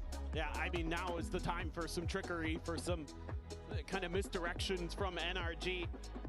Maybe throw some close range guns into the mix, see if you can bait them into going up in a tower, and maybe Scuba could do something, or who knows what exactly is going to be talked about here. But Vitality was able to make the comeback themselves after being in a similar situation where they lost 2 bonuses. A little bit different affair, but a little bit different scoreline. But NRG, again, keyword for them has always been resilience. Is that going to be enough here against a FUT squad who's already shown they have some of their own on Haven? For NRG, I mean, it feels like they just need to find a gap, a way to weasel their way into the doorway. If they can get that, I know that they are very capable of breaking through. We know that FUT absolutely can crumble under that sort of pressure. For the moment, they are looking damn favored here. As Mana, that saturate, will get catch on the one, faces in. Ethan, immense amount of damage. It's just going to be a fract around the corner where there's a paint shell ready and waiting. Zeus again, able to find that kill. Will get sniped out of the sky by Brock, but South goes forward, finding revenge. With fallen teammate. A scrappy affair, but one that FUT comes out on top of. Now Scuba and Kiko both at Sands to try to pull off a 2v3 with just Sheriffs. And still that Molotov at the ready for sociable. Peek out, Scuba, whittle away, down to 10 health. Kiko again needing to deliver. They want to pull off what would be an absolute miracle, but it's one apiece. It's 11 rounds for FUT, and it's a 6-round deficit for NRG. We know more than we did before. It's so scary right now. NRG is so massively on the back foot, gonna be coming into a bye. Sop, love the aggression there. Deal with that player at the point of the attack. That gun unrecoverable, no problem at all. They can just cover that doorway, and there are those 2 ults. Showstopper, orbital strike. Do have some answers. Mata's gonna scoop up the operator. But is that gonna be enough here for NRG to start turning the tide? Fast beat crunch set. Showstopper out, Mata dead. No refract magic there. Is absolutely out into the open. Scuba now will be able to find the timing. It's Occasion's fall. Looks for that second kill, but Sop is able to hold his own, pops the blades immediately. Kiko with a running back, sprinting forward, trying to find anything that he can, but it's going to be an off shot from the flank. Jump forward, Ethan dead, and Zeus with another 3-piece. And a chance at the 4th. It's Kiko will hold his own for 1. Have to be a 4K as well for him.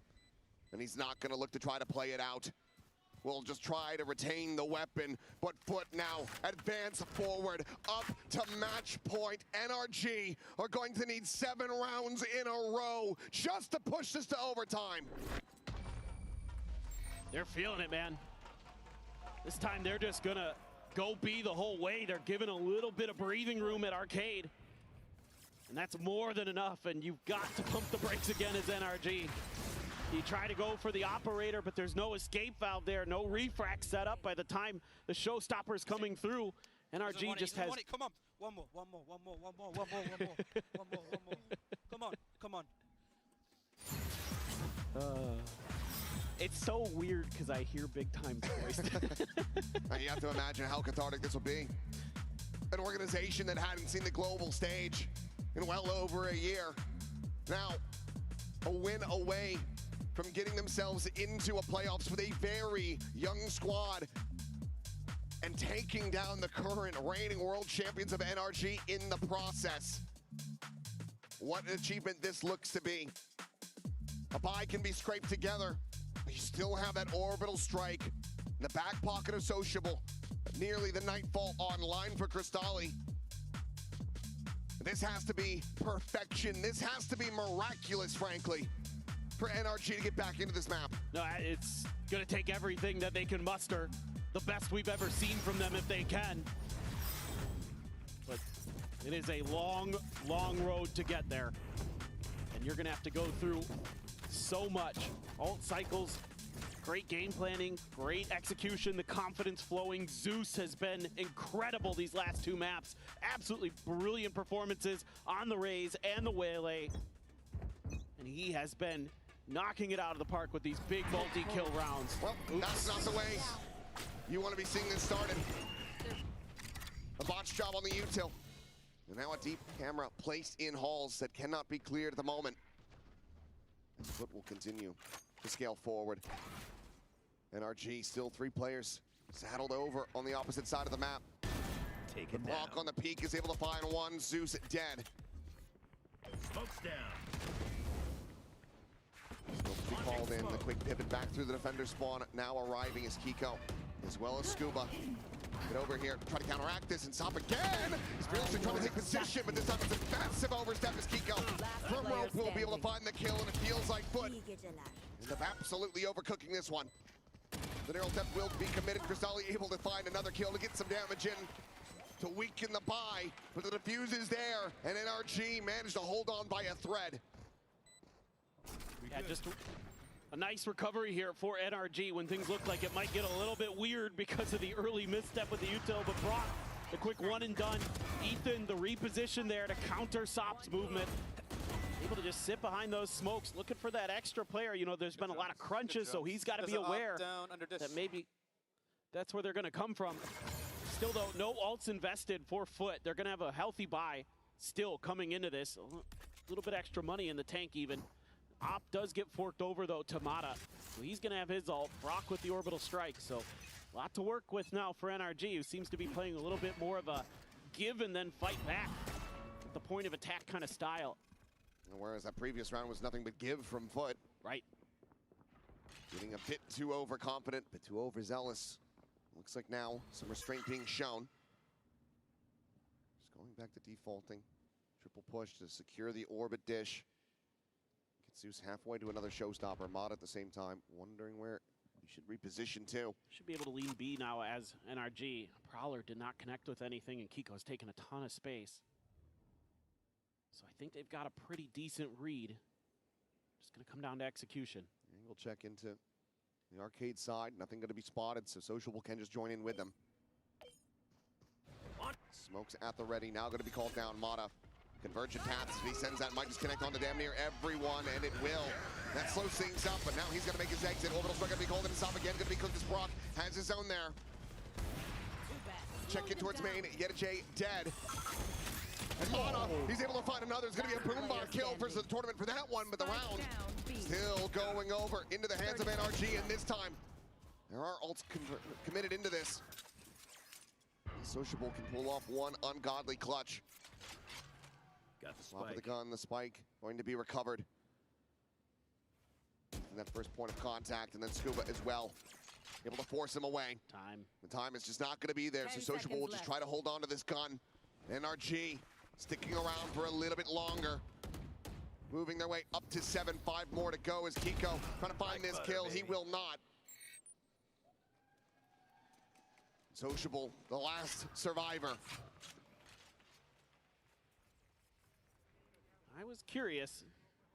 Don't want to think about the timeout just yet as FUT. You still have some more room for mistakes before you have to call another timeout to talk about things. You're going to have most of a buy here. Sociable only going to be able to go over to the Guardian, so going to hand that gun over to one of his teammates. Let's see what they want to do this time. Just a Nice little wombo combo there. You're dead. Right off the rip, they run it back to gain space. Foot. Maybe gonna have to push the tempo, but look at this layering of the Cypher util from Scuba. It's a good amount of information gained. Clear that tripwire. Meanwhile, the exec getting ready to come through. Scuba trying to face forward into halls. A little bit of botch there on the blast packs. They get slowed up, and Ethan is able to fight too. Just spraying into the smoke. The Spike now stranded in this round. Looking very much lost. The cage will fall. The NRG now spotted, none the wiser about this swing. Kiko will have him dead. Sociable. Gotcha. Once again, they try to hold onto the weapon, but this time it is just the Guardian. The economy whittled away at, and this is a massive opening for NRG to try to get back into this map. It's gonna have to be an eco here on the next round for Foot.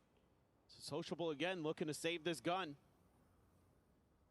And they are maybe on their way to doing the unthinkable. So you would expect that we're gonna get at least to 9 here for NRG, potentially. Barring a 30 seconds crazy left. thrifty from Foot. I'm just curious when that timeout is going to come through. That's the real big question now. Is it feels like it has to be after this round. Yeah, I mean, NRG now really starting to get some wind underneath their sails. It's just a matter of, do you call it ahead of a thrifty attempt, or do you try to just call it for the buy? Either way. 10 seconds left. If not this round, then the next. Love that. Sociable, yep, at least just getting another ult charge, 3 away from having that orbital strike online. But NRG, given this wiggle room, given this opportunity, now it's just 4 more rounds to go to push this into another overtime. I mean, I love those extra layers of trips. It just makes it so easy. Throw the smokes up, start spamming through. And yeah, a little bit of a oopsies on the blast packs from Zeus. It's been incredible. Now we're gonna have that Guardian, another one able to be bought in. Sop going with the Marshal, couple Sheriffs, Cristalli, no armor. I wouldn't expect you want to invest the ult here. Maybe you get, ooh. Cheeky.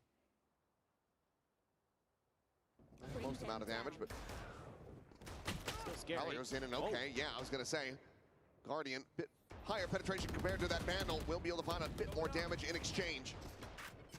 Ethan just gonna be backpedaling away as Sop making sure that Pain Shell is not gonna clear him, but also decides to take the orb for himself. He passed this over to Zeus, he would have had that showstopper online. Could just be thinking a round ahead here, maybe. Let's see what they want to do, but NRG has got the strong side read. As they check back through this holes, they pop the door, they scale forward, and Haun's out as well towards the spawn. Yeah, they know. This is going to give them a very good idea, so Ethan looking like he's going to go for the pivot and just leave Mata on an angle. Look at Yeta though. Let's see. Oh, the up and over right in front of Brock, and he's going to take that one damn easily. Kill found, right of the rope. Kiko unable to find the catch there. 2 minutes to escape, but now they're going to be pinned in as Kiko quickly sits down 2. That Marshal not going to be able to do a damn thing here. Kiko considers going for the push, but doesn't want to give him the chance, doesn't want to give him that freebie, that weapon. Last player standing. Now he has been found, and it's just down to Yeta to try to stop this from being a flawless, and he will be able to do so, but he can't find the follow-up. Kiko gets the 3K, and NRG get 3 rounds away. I think this is where that timeout has to come through for Foot.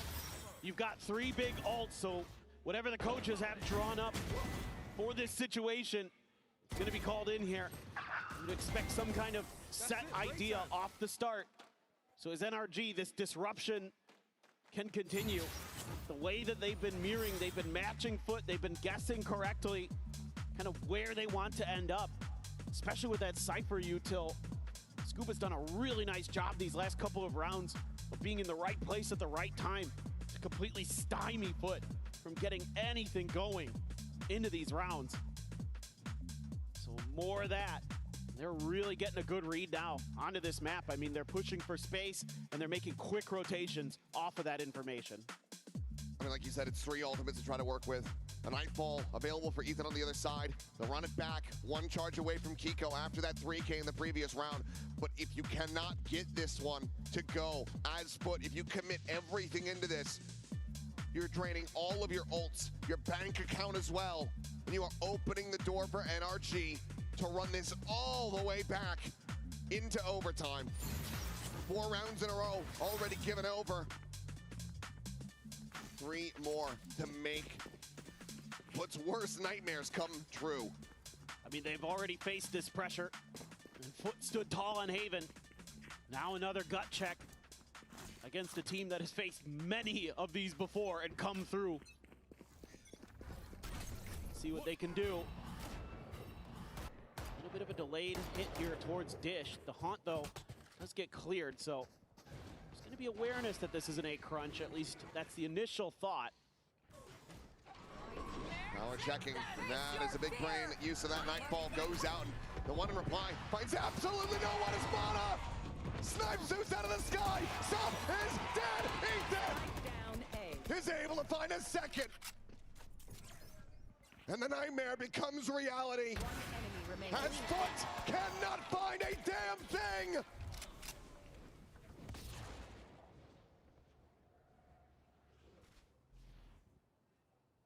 I mean, do you consider the save here? I think you have to, but there's so much time. Let's get one. Be able to find the one. Need at least 3 more before he'd be willing to commit an orbital strike into this. So I think in the end, this is going to have to be the save. Love to have anything other than that Guardian to cling to, but everything is just a world away, out of reach. Bodyguarded by NRG. We're not looking to give him a single pixel to take a shot at. No, there's just no hope. No chance. Checking for the 10 flank. seconds left. And now they're going to go on this hunt. Finds the first. Decides to plant his feet. We'll get a bit of that regen armor back in. Already has the ult. NRG should want to try to take this gun out of his hands. Looks like Sociable will be allowed to survive, to pass a warning message on to the rest of his team. But NRG are continuing to run this back as the economy again gets shattered. There's another ult, another 2 ultimates get committed into this round to no avail. This is kind of telegraphed here by FUT. There's a deep haunt early, and Ethan clears it and immediately just takes a timing on the Nightfall. That forces out the Nightfall from FUT, doesn't hit anything. Whereas Ethan hits almost the whole team, and then they can just position themselves to shut this down. Kiko going out early, but delayed. The Haunt going to keep him at bay, clear the trip. Get out of my Scuba way. again. Shell a tower, but plenty of players nearby enough to run it back. Rush forward, but it's just going to be a tuck down into the sewers here. Kiko trying to see if he can catch anyone in transit, but he cannot. The ult expires, all players of FUT now joining together. Drifting back towards halls, where it is just Ethan to try to hold this line. God, you got to be careful with the sound cues. C's at the ready. Looks like Scuba maybe looking to rotate and join him. Ethan will reposition.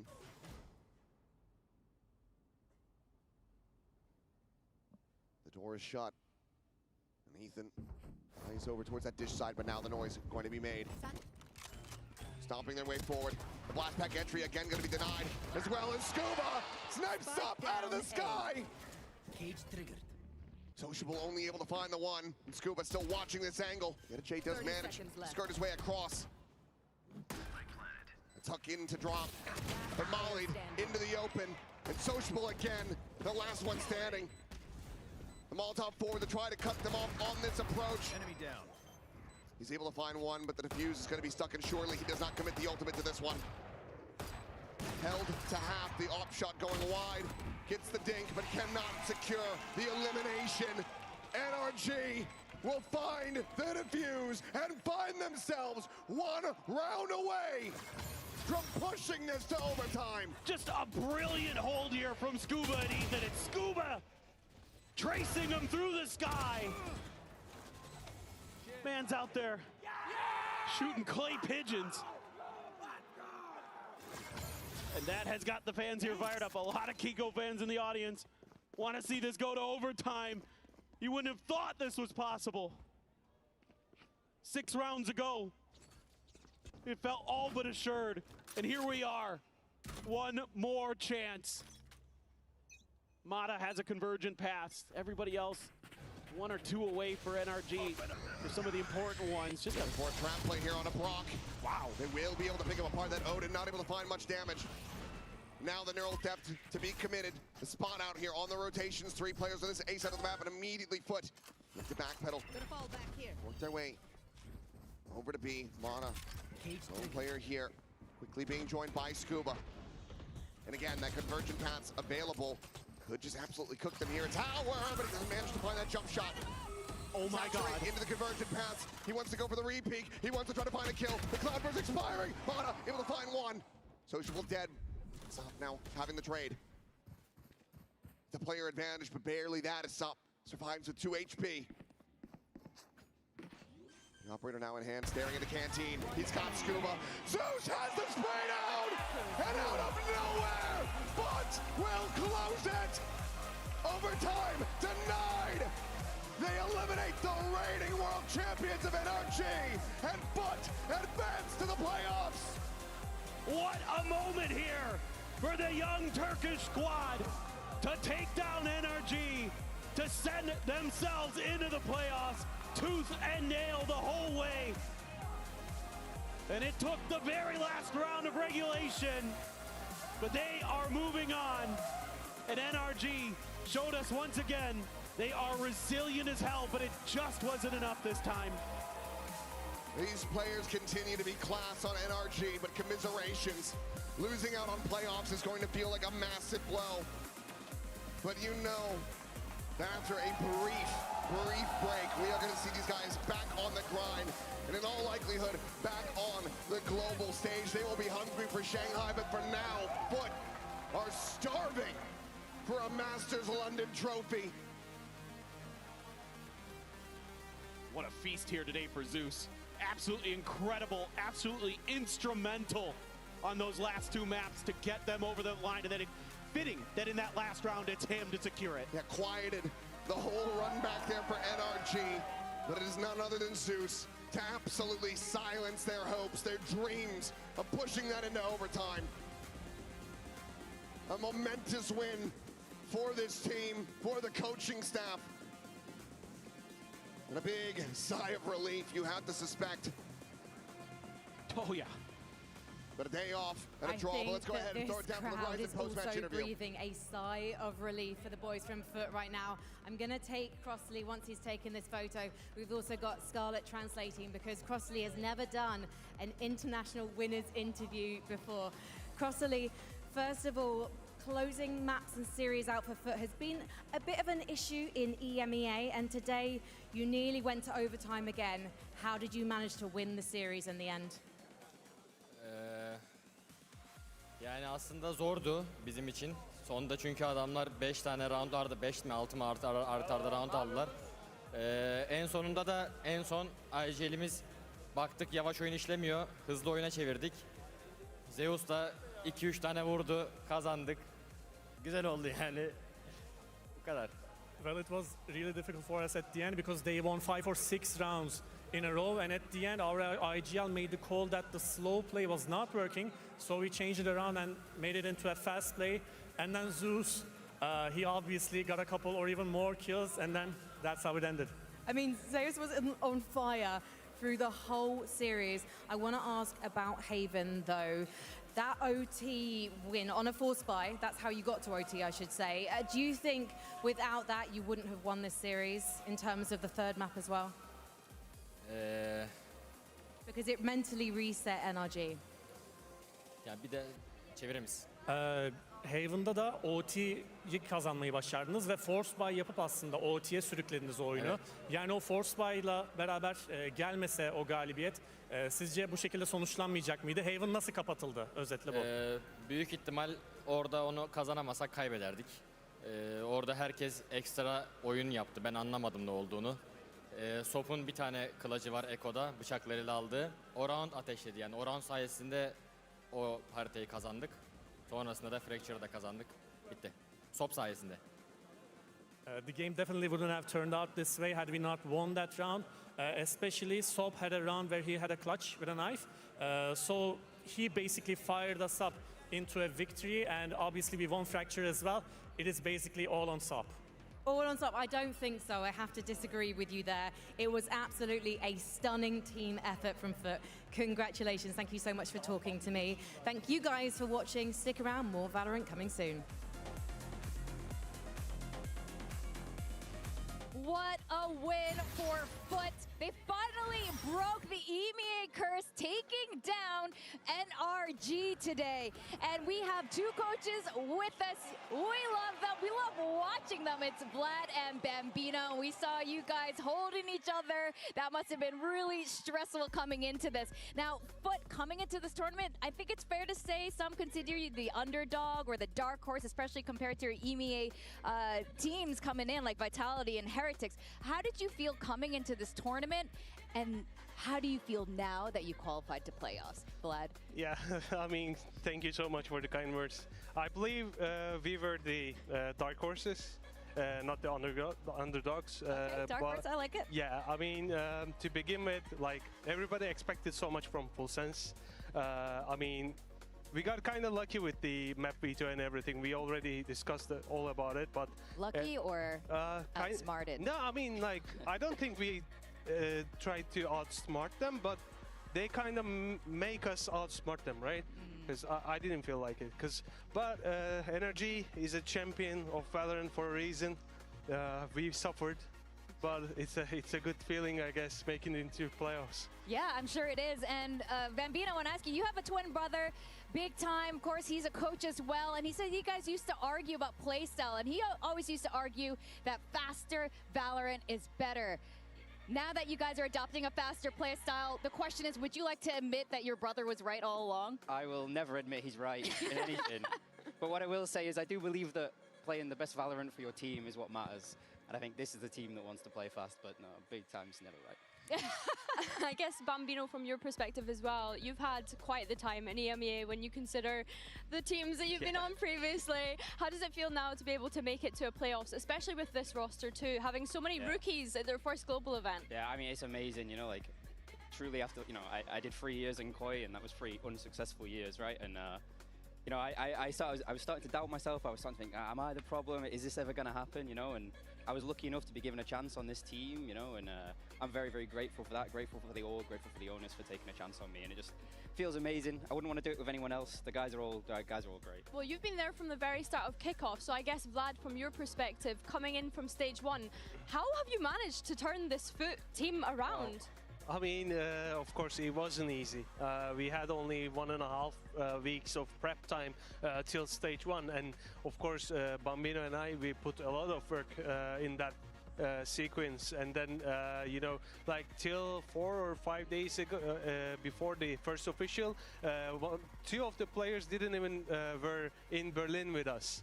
You know, it was really hard spacing to fill every gap in the season, but we overcome everything. We just overcome everything. You absolutely did. And I think it's fair to say also, based on your reactions coming out of that, NRG is definitely one of the big guys to take down. And now that you've done it, now that you're in playoffs, looking forward, are you feeling like you're in a good place now, or it's just going to get that much harder? Of course, like, playoffs is going to be more harder than this. I don't expect any easy way to make it into finals. But I think, like, overall, what we learn from this game will be the defining factor of either we win or lose. All right, fair enough. And Bambino, you're one of the few representatives here, the regional representatives here in London. Do you have any message for all the London and the English fans watching today, and, you know, maybe the support FUT? You know, keep coming, keep watching, you know, get on the streams, come here in the crowd. We have a Brit. And not only that, the guys are just super likable. They're the sweetest kids ever. Support EMEA. We're not a weak region. And yeah, it's how you gotta prove it. Exactly, yeah. Well, if you guys get that trophy, it'll be the first in a long, long, long time. Yeah. And then you can put in big time space. Well, congratulations so much, guys.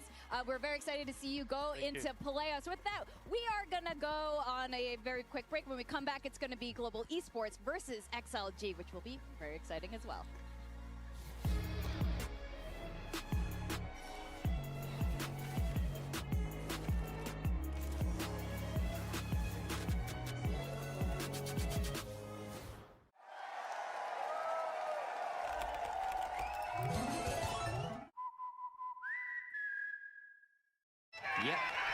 that's me.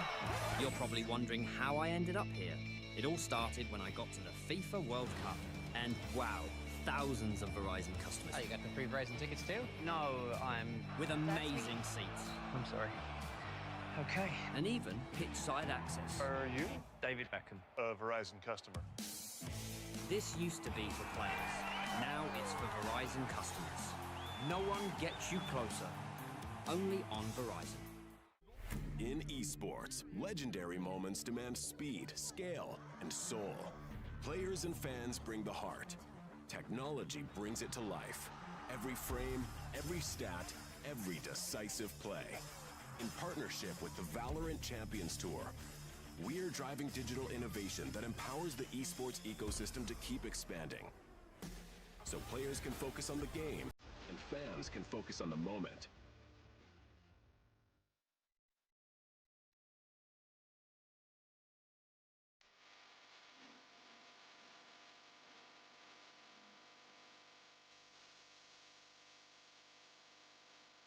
This edition of This Is How Frankie Ward likes to have fun in London. You are welcome.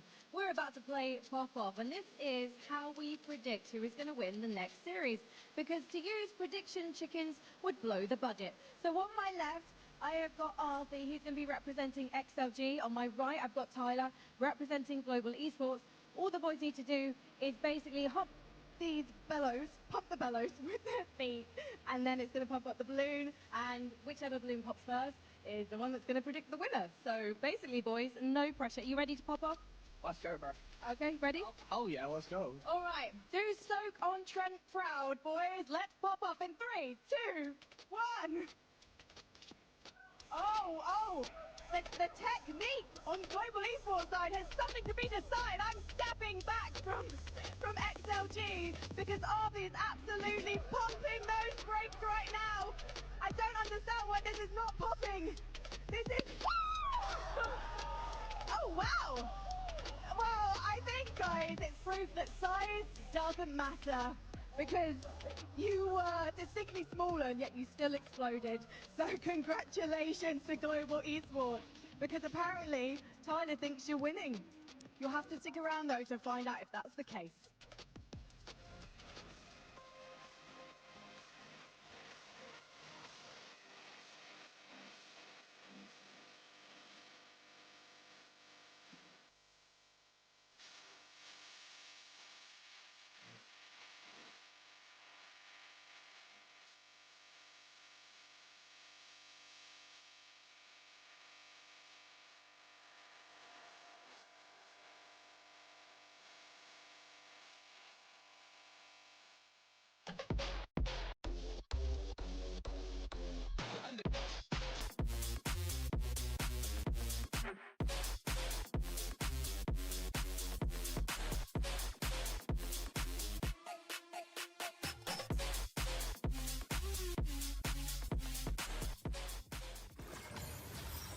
Welcome back, everyone. It's Victoria, joined by Billy and Minnie. We just had a fantastic first matchup today, sending FUT into playoffs. But now it's time for the next match. It's going to be XLG and GE taking the stage with a playoff spot on the line. The very last spot, in fact. And you guys, this is very interesting, this matchup. When it happened yesterday, the draw show, Autumn looked displeased, actually. He's like, wait, they know us really, really well. In fact, all of these players have played in the same region for a while. Yeah, also I heard that there were scrim partners too, so a lot of like shared history here, a lot of familiarity and comfort, it seems. I think the key thing I would highlight here is that Crystal facing a lot of his former teammates there on the third road down, 2024 Ascension winners with XLG there. Yeah, I really love this story we have, because you have players that have either played with each other or played against each other. You have Udatan and Noman obviously losing to some of their teammates now, but then also some of the people that they're going up against in that China Ascension 2024. And then of course you have that infamous FPX roster that managed to go to every single global event. So lots of familiarity across the stage here. What's really interesting as well is the 3 players from Global Esports playing in VCT CN are the ones popping off at this tournament. Autumn, Crystal, and Udotan. All 3 of them absolutely performing here. Now, we wanted to learn a bit more about this history between the players, so we sent Jen Lee to catch up with Happy Way. Let's see what she found out. Jen here with Happy Way of XLG. Happy Way, you will not believe what Crystal told me. You need to trash talk, so talk to us about what you think of GE. I think Crystal just a normal player because I already showed him in skirmish. His firepower. I think no man battling him. Oh, okay. No man's better than Crystal, all right? I love this trash talk. Thank you so much, and good luck. Oh, I love to hear it from Happy Way. Talking a little bit trash about Crystal. How dare he? But I think he can afford to. He was the savior for XLG, especially on Split, where he was massive. Yeah, he was he was taking over the server on a different level in this game. It was like 1v9. He was just doing everything for this team. If he wasn't on this server, XLG wouldn't have been here. I said it before, I think that Happy Way has been the best player in the Chinese league for the past 2 years. He is the person that I've been most impressed with time and time again. Not only that, he has been the consistent member for XLG. When we think about their performance at these global events, he's always putting up crazy numbers. Maybe not quite as crazy as almost 400 ACS in a single map, but I think that just goes to show and highlight to us about how much he was carrying them through that series against DRG yesterday. And XLG definitely want to prove themselves this tournament. In Master Santiago, they did get grouped without winning a match. And I know this is something we talked about. This is not how XLG want to be remembered. But this time around, they found a bit of form. And of course, the question is, can they make it out of groups this time? Well, I think the fact that they're playing against opponents that they got some comfort in, they've got some history in, I think that was the narrative we had yesterday. That they looked a lot less nervous playing against a team that they understood. And I hope that that shared history might actually benefit XLG, because of course there's been some nerves there. There's been a little bit of, you know, Wendler said it yesterday, not performing to the same level as domestically. So hopefully today is different. Well, today is the same as their game before. No, well, they've definitely done better. I mean, they got grouped at Santiago with not a single map win. So at least this time around, they've been able to win a series. And the fact that they had to send DRG home, though, is a little bit sad because, of course, that was a regional matchup that we must not forget. And I think we need to remember that XLG have made playoffs before back in Champs, but that was because they were China's first seed. At least this time, they'd be doing it on their own accord. But they need to start believing it themselves. I've heard those Raga answers in those interviews saying that he didn't think they're going to get to playoffs. Like, to me, that is crazy. If I'm a coach there, I'm having a word, because that is criminal to be so self-deprecating coming into this match. Trying to shake it out of him. Like, stop it! Stop that! You're gonna make it! Now, Heavyweight talked a little trash about Crystal. It's a little bit funny because Crystal has been one of the overperformers for global esports, especially on the Killjoy and Sova. But let's talk a bit about his agent pool here. Yeah, the interesting thing is that obviously GE like to play a lot of different comps, a lot of different agents, but to me, Crystal is shining every single time he's playing that Killjoy specifically.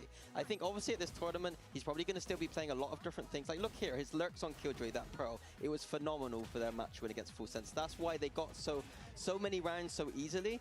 So in the future, maybe this is something they need to look into. Maybe making it a bit more simple. Pat on that fade, Crystal maybe as a sentinel lurker. Having to play so many different roles, it's really difficult to coach. It's like, crazy. If you're an entry player, like we saw Patman playing Waylay Op. Yep. Like that to me is crazy. The carry's supposed to learn all these different skill sets as a player.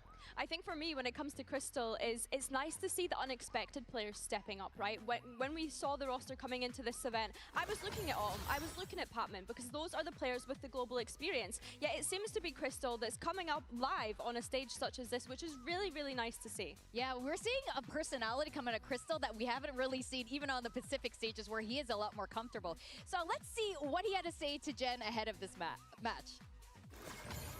Jen here with Crystal of GE. Crystal, you know your opponents so well. Identify XLG's weaknesses for us. I mean, their firepower, they have two good guy like Happy and Rarga, and 3 guy who have not good aim, so we will see what will happen. So 3 players are their weaknesses? I mean, yeah, for me, yeah. Okay, okay, I like this trash talk. All right, Crystal, good luck today. I can't believe he's saying that. I mean, he was teammates with basically most of their team right now, so I guess it's fair to say. And I wonder who will be doing this 1v1 skirmish going into this for the map veto, and see, you know, who's gonna walk the talk that they keep throwing at each other. So let's see what happens in this 1v1 showdown. Okay, we get Crystal versus Happyway. That's quite exciting, especially considering the amount of smack that Crystal was talking. Although we have mentioned the operator in the skirmish, not a big fan. It looks as though Crystal is trying out a variation of weapons in this one, Mini. Crystal is eating it right now. Happyway might have been right. Oh, there we go. Crystal returning a shot there. This is No, that's unacceptable. Discount that shot. Don't like that. But yeah, I think one thing for Crystal for me is that with his familiarity with the players on the server, like when I was watching Pat in Pacific, it seemed like every round he was getting reads against Paper Rex. I wonder if there is any of those tendencies that Crystal will notice from the players. Obviously, it's a long time ago, but you there's things in logic that you can kind of break down and understand, and I'm hoping that he can be one of those players today being very vocal, or at least maybe on his lurks, maybe he's got a little bit more confidence today. Yeah, that's a very interesting point about matchups between players who are familiar with each other. Now, with these results, XLG gets the map veto advantage here. Let's see what they've landed on. Alright, welcome guys. Let's do the map veto for GE versus XLG. XLG won the skirmish, so they are picking their side. Team B. Alright, XLG picks Team B, which means GE banning the first map. Fracture. Fracture is banned. And what is your map ban? XLG. We ban Pearl. Pearl is also banned. Now GE is picking the first map. Haven. Haven. And the site for Haven, please. Attack. Alright. And your map pick? Lotus. Okay. Lotus. And the site for Lotus, please.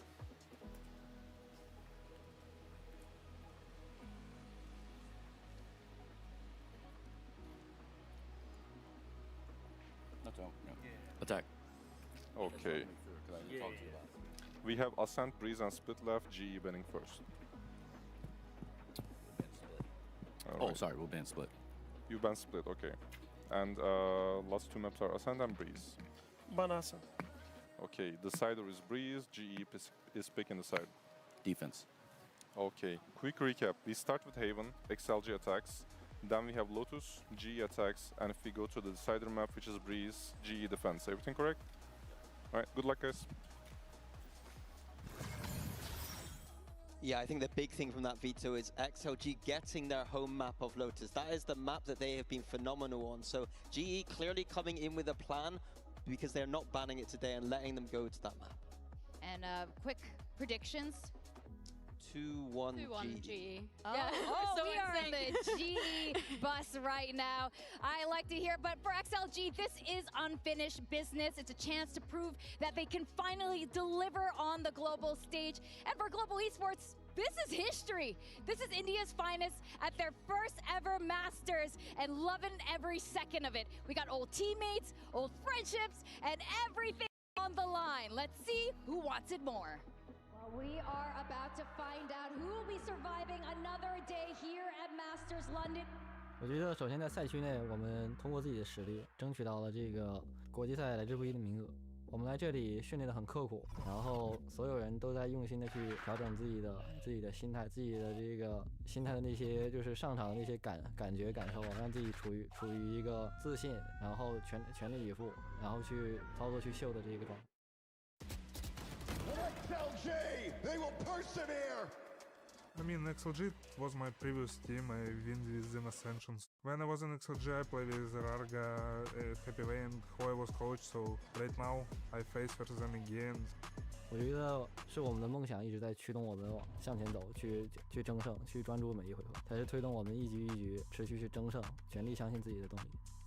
For us, it's good matchup because like it's Chinese region. It's like same as Apex. They like to fight. 下一场比赛，我想带着 DRG 的愿景，非常自信，全力以赴去争夺这比赛的胜利。Good luck, guys, and I will destroy you today. London, we will keep going.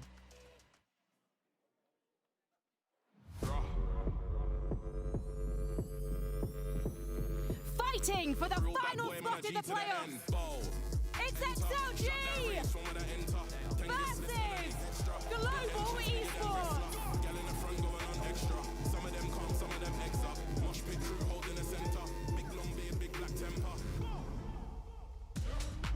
XLG started modestly as a group of friends in a PC cafe deep in northern China, far from the lights of Shanghai. Like a flower in the desert, they survived time and time again through Ascension. They're back at a Masters where they could finally qualify to playoffs. But their opponents today is Global Esports, an Indian org making a historical run through Pacific. And even today in London is a record broken. But while they're new to the international stage, they are far from new to XLG. They know each other so well, Billy. Yeah, let's not forget, Crystal lifted that Ascension trophy in China back in 2024 with Happyway, with Raga, and now they sit on the opposite side. So many familiar names that know and probably love each other from those days back in that region. And now they face off one another, and one of them will have to eliminate the other. Yeah, and getting right back into this map, Vito, as we said before, GE decided to buy him that Fracture, letting XLG go to Lotus. But first map of Haven, it's been a little bit iffy for GE here. Not sure what composition they're going to end up with here. Probably something new. That's what they love to do. And remember, something that I had said on the opening day when GE first played was that this is a team that relies on crazy composition changes. We've seen it within their own region, and I'm curious how that anti-stratting works here. They played on one of the late games yesterday, and I said this intensity of this event might mean that there are moments where this struggles. Yeah, XLG on that Haven struggled against the NRG before. They were in many advantageous positions into the post plants especially, and could not convert at all. So GE have seen that and thought, we can do this. This is an easy map for us. This is a huge day for both of these teams. Right now, there's only one playoffs spot left, and you can feel how much each of these teams want it. XLG want to go the distance to prove that VCT China is nothing to smirk at. We got Shanghai around the corner in champions for our next event.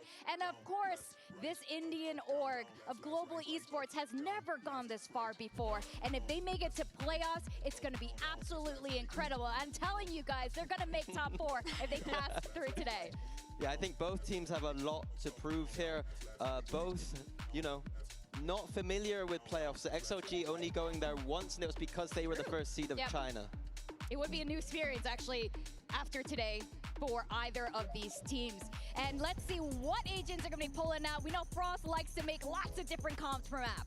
Oh, it's the same kind of comp they're running Pacifics, the double Sentinel here. Very strange composition, not seen very much on this map. I think that there are holes here if XLG expected this to come through, especially towards that A site. I want to see XLG taking the map from GE, making the space feel really passive, and then throwing in some fakes.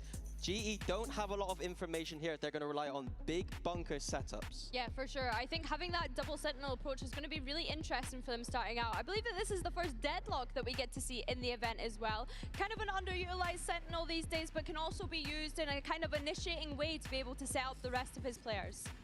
Now to take us through the final Swiss match, we are graced by Mitchman and Tombiz. Thank you, Victoria. Yes, indeed. One last spot in playoffs up for grabs, and it's going to be history made today on the London stage. For Global Esports, I think it's fair to say they're coming in looking hot, but XLG looking to right the wrongs that have been done to their region. They've sent DRG home, and now, as they said, they look to carry forward their ideas.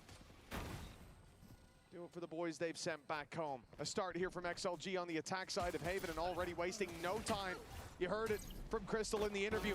They love to fight, and this time the fights are going XLG's way. Even with Patman fighting that, he's so low to 2v1. Oh, the man of the moment.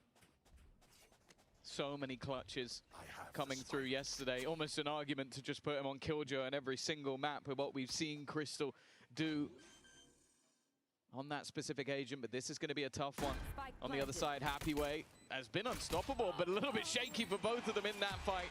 It will be a pistol round for XLG to start.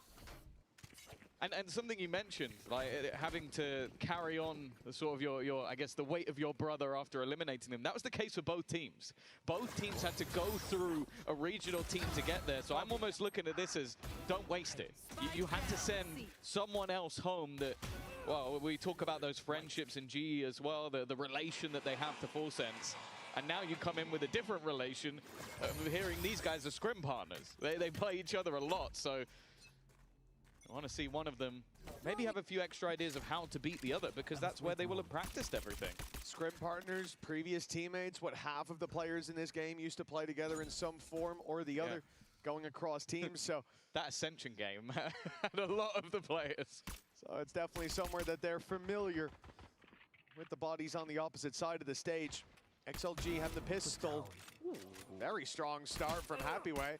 This little spam through the door and a very awkward fight afterwards. Okay. But the weapons now on everybody else for XLG. We don't expect to see them lose all too much. Nice bait by Patman. Pretends to jump out of the window to draw in the fight. Good flash though. Udaton has his vision back and they're looking to fight this together. Raga has to be careful. Doesn't know there's a player quite as close as he is, and this is getting costly already. Still, the numbers there for XLG. They don't want to lose anybody else, and it's a guessing game as to where Crystal is at this stage of the game. Will be a rifle retrieved. The SMGs are not really the worry at this point. And yeah, Crystal, if he can get one, it would be huge, honestly. 30 seconds left. Just remove some of that additional weaponry. Winning here should be impossible. The damage, not so much, especially if he waits for somebody to go for the plant. I like the check. Oh, no, I don't. I don't like the check. It was half check by Noman, but eventually he will go back. 2-0 for XLG, an important conversion. Now they'll look to build into this map, because I have a feeling the reason that GE might have taken us here was after witnessing their display on this map versus DRG, which I'll be honest was very surprising from my side, because I thought they'd go into that match maybe not heavily favored, but at least like even competing on maps that they feel a little bit less confident on. Well, yeah, I think we saw it in the rest of the series as well, where it was a much closer affair. But that first map, I started to question everything I knew. XLG, in my mind, they were coming in as favorites. I think they made less mistakes in their opening games, but DRG trashed them. It was 13-4 when it comes to Haven. Already, 2 on the board. It's a strong start. XLG take down Udaton as well. This is not going that poorly till Autumn shows up to the site. A double kill, a triple kill, in fact, before he finally falls. And yet still, we're into a 2v2. It was the run it back, one of those kills that was traded out, and especially considering some of the weaknesses in play. A plant for long, eventually. I think Leo's letting go a little bit too early, and now he's kind of stuck in a horrible position. They know exactly where he is, and Harvey just patient, now knowing where the last man is standing because of the ping. I'm not sure what went on there from the side of XLG. Maybe trying to bait someone in, but it didn't look like that. You don't normally stick it all the way to the very end and then let go if you're baiting. No, it's certainly a strange strategy. I don't know what they were expecting to come their way and around with no Olsen, limited utility on the other side, but maybe just conscious of a quick re-aggression, some deadlock util, the net, the shocks, who knows? Who knows? Or maybe they just stopped defusing a little bit too early, or stopped planting a little bit too early. Either way, a 2-1 scoreline. Early half goes as it should, but now XLG come in. They put all their credits into this round. This is a full buy for the attack side with very little margin for error, but that can be said on both sides. If we are going to have a lights out start to this half, this will be the round that decides it. Seen this flash an awful lot if you watch EMEA. The GX doing it every single round, but gets you that additional little bit of space. Normally we'd come into a game and be highlighting the duelist players, talking about the fiery side of this matchup. But I'll say that the players I want to highlight in this game are all currently playing Sentinel. It was Autumn who will flex later on, and Happyway that, to be honest, to get them through split, had to drop 35 kills. For GE in both games, Crystal has been solid. He's had at least one map where he looks like the best player on the server, and it doesn't even look close. Keep your eyes on him as this game goes on. Patman with the early aggression down C-Long. He's been embedded for quite a while, and he's found himself the pick now. C-Long no longer in the hands of XLG. They look to fight deep towards the spawn, and Rarga's taking a double, but they don't think there's more here. They were under his belt already, and Leo won't last long. GE looked like they were in trouble there, like they were backed against the wall, but they came out swinging. Yeah, it's a little bit unfortunate. Like you see the fight forward from Raga, and they're able to take out both players. They go, okay, well there was no re-swing. I guess Harvey just a little bit further behind on the rotation, but I almost wonder if they think he was baiting at that point just because of the gap that came in, but it worked perfectly. Harvey then still had to hit all of the shots, and that's exactly what he does. Hunter's Fury online.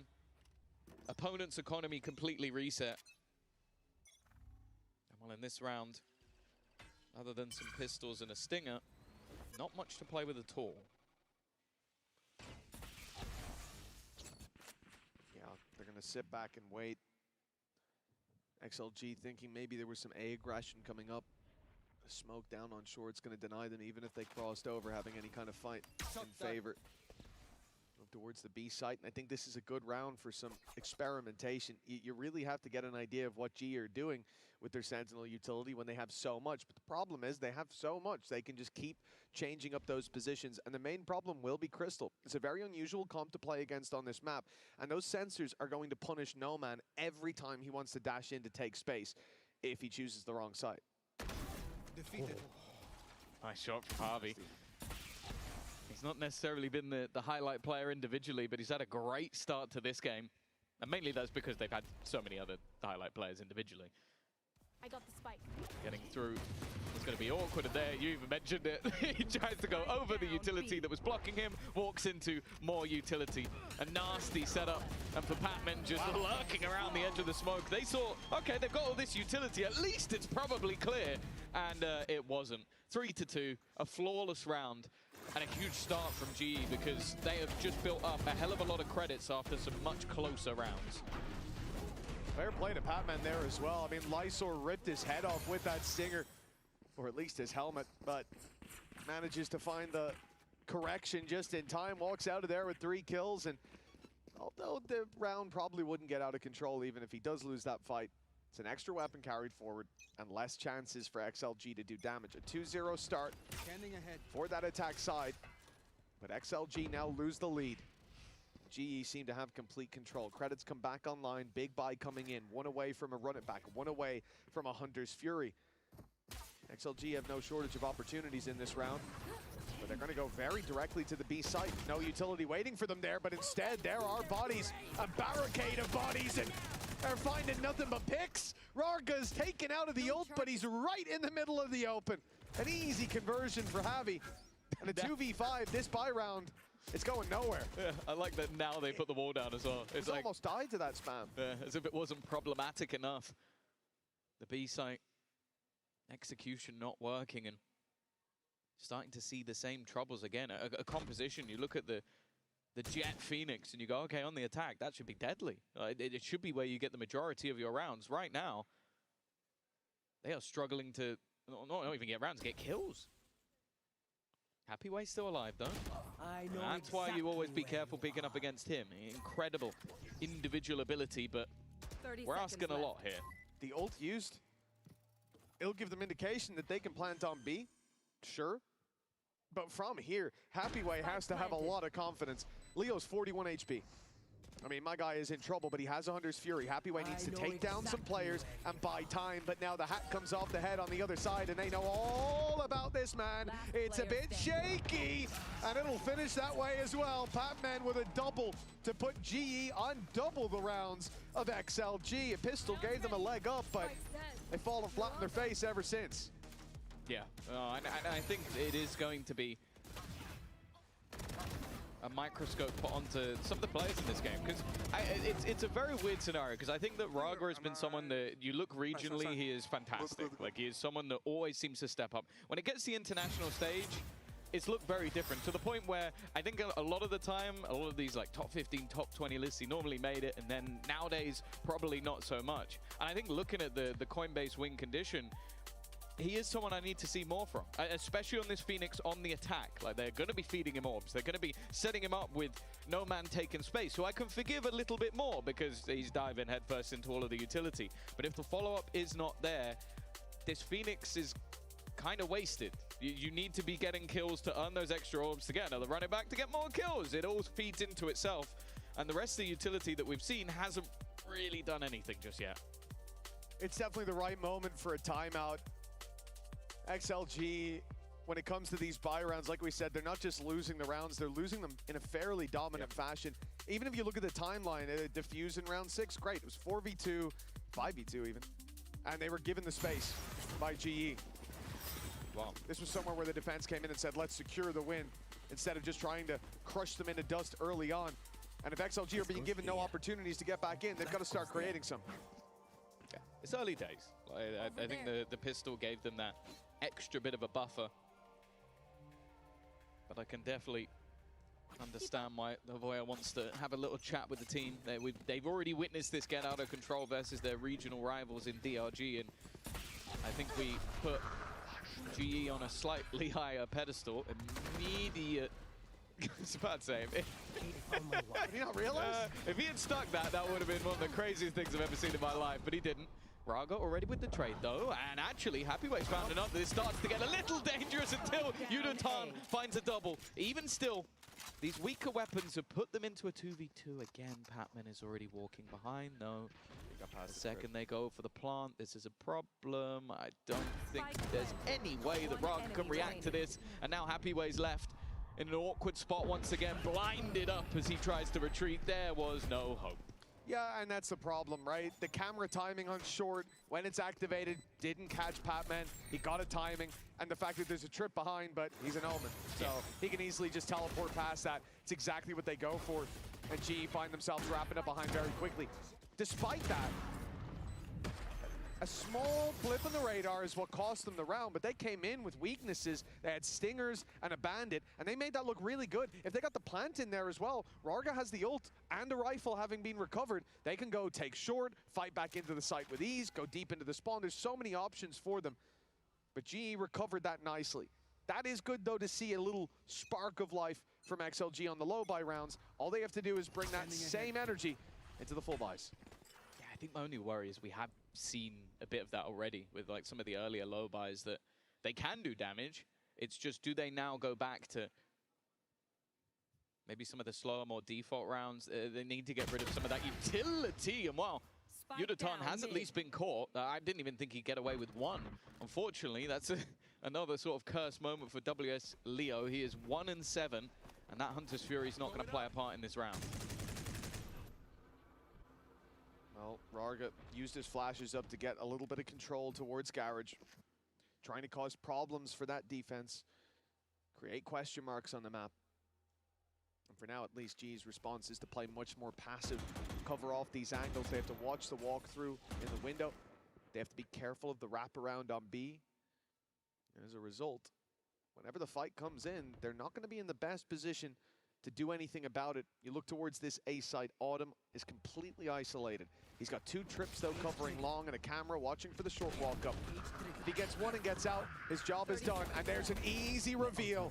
The second trip, not expected, but Happyway converts, and Lysor's there for another. Now XLG are heating up, and the A site plant is locked in. They found the weaker site. And while they know exactly where Crystal is as well, we get to see one of those crazy clutch moments for him so far. And with the amount of credits that they currently have, I wouldn't be mad to see him go for this. No escape. His previous team facing off against him, but with no spams being found. In fact, they're only found the other way. Lysor to close things out with a triple. And a third round found for XLG after the pause. Yeah, great opening pick as well, sending a player up top box and one down a little bit lower, makes it almost impossible for an AWP to get a pick and get out of there, regardless of who they're playing. On the Neon even more so, with that little prime time to get ready for the sprint.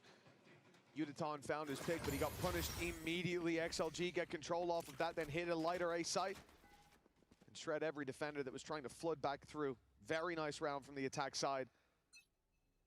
And again, just showing us that they can get the work done when it comes to those buy rounds. They don't use everything either, coming through here with a Hunter's Fury. Still that Blade Storm in the back pocket. I think my only worry so far is that even going into the late round there, not a lot of that utility is being broken. Now, of course, that kind of came through because their Sova got eliminated immediately, so they are going to start doing that and maybe just go for a more direct take. Already destroying what was thrown down by Crystal, but he's still doing a lot to delay them. The second player further back is Javi. Won't last very long, and Crystal falls after one.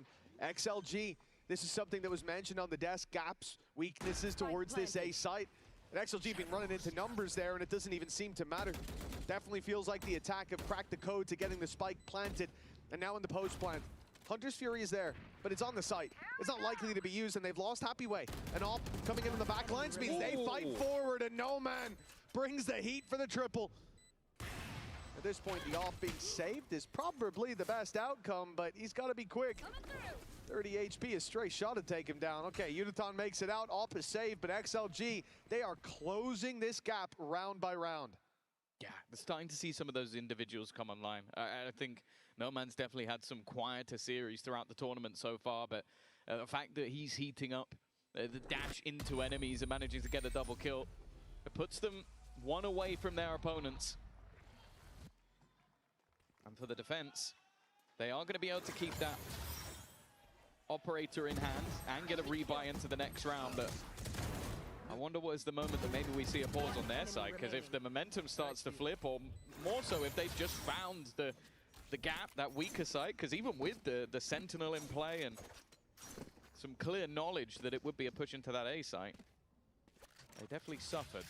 Instead, though, they're just going to stack up that side of the map. Cover going out. G are looking for a bit of control early with that operator. The smoke makes it a bit more annoying for them. It still seems like they'll get some control. For XLG, a different approach. A side had been working, GE come up with a solution, and now the other side of the map gets pressured. Let's listen in with XLG on this push. Get in backside first. Come backside there, backside there. Grab the call. I know exactly where. Okay, guys. Guys, I go playing open. Nice, guys. 2v5. Let me open come. FCT. They're both P. Wait, they don't have a small, guys. I play OT. Both B players. I play OT, guys. I run already. Go hold them. Go hold them. Don't let them save up. You all have up. No, let me pick. Chill. Guys, chill. Chill. It's okay. He ran A. 100. Well, you might have a couple of picks for Crystal and Uniton in the end, but that only confirms that they saved their rifles for XLG, showing that that A site isn't the only one they know how to get into. A very direct play from them in this round, and it's working. I like the fact that they go for deeper aggression as well, sensing that it wasn't being as well defended. No smokes called in the end, playing post-plant. This is looking like a much more well-rounded XLG attack side. Yeah, I think especially the fact that they are just now getting more aggressive and challenging for some of those post-plant control. I think when you have a composition like this, if you sit passive, you just don't really have the utility on those duelists to buy additional time.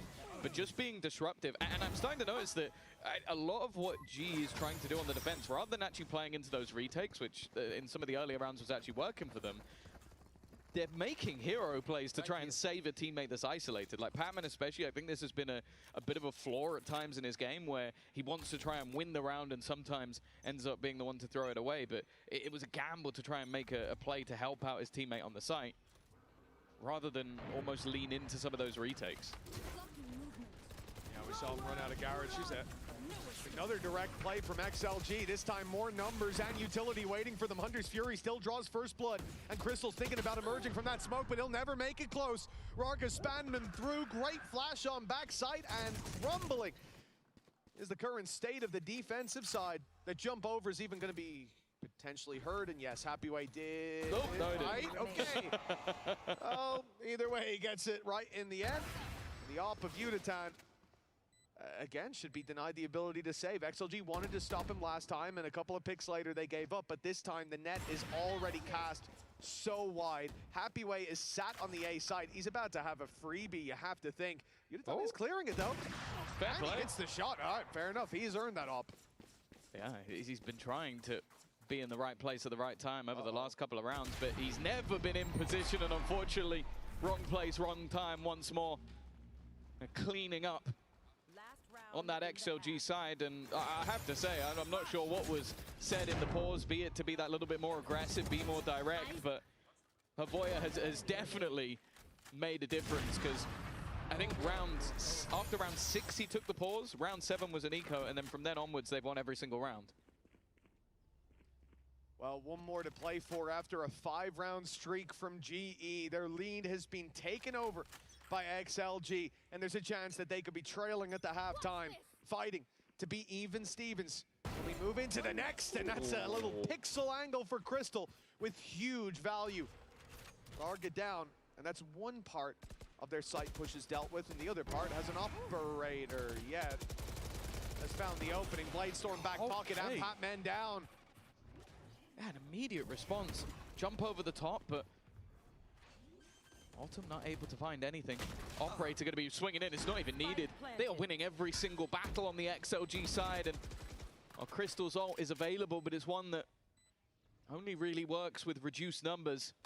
He's going to try and throw it in just to clear the backside, but there was nobody there, leaving everybody with knowledge of where he is, and an easy closeout in the end for WS Leo. 7-5 from the position they were at. XLG have climbed right back into this game.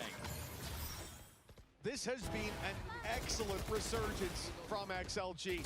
Like you said, 5 and 2 down. They dug deep. They found solutions across the map. They played a clean game, and individuals are starting to heat up and look confident. It definitely seems like GE could be in danger, and you know what? It is a good day to be an XLG fan, at least here in half number 1. There is plenty more Valorant to come, but you know, speaking about XLG having a good old time, we're gonna go down to the stage where we've got a very special interview standing by. We've got someone called Laxi, XLG's mascot. Laxi, you look stunning. Thank you very much, Heffa. Laxi is here, our XLG mascot. She's here to tell us more about the new map that's gonna be revealed on June 21st. What can you tell us, Laxi?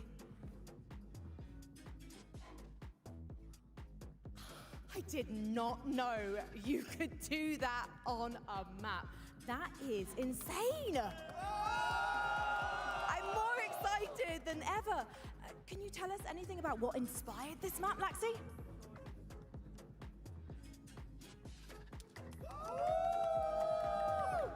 Wow. Literally mark it in your calendars right now, June 21st. We've got an epic show match on the cards before the grand finals. Laxi, are you going to be playing in the match?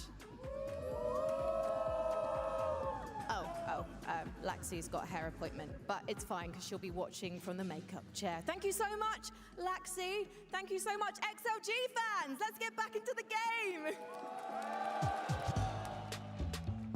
Did you book it together, Tom? Yeah, I actually also have a hair appointment that day. Oh, okay. You're both going for the dye. Which team's colors are you going to get in?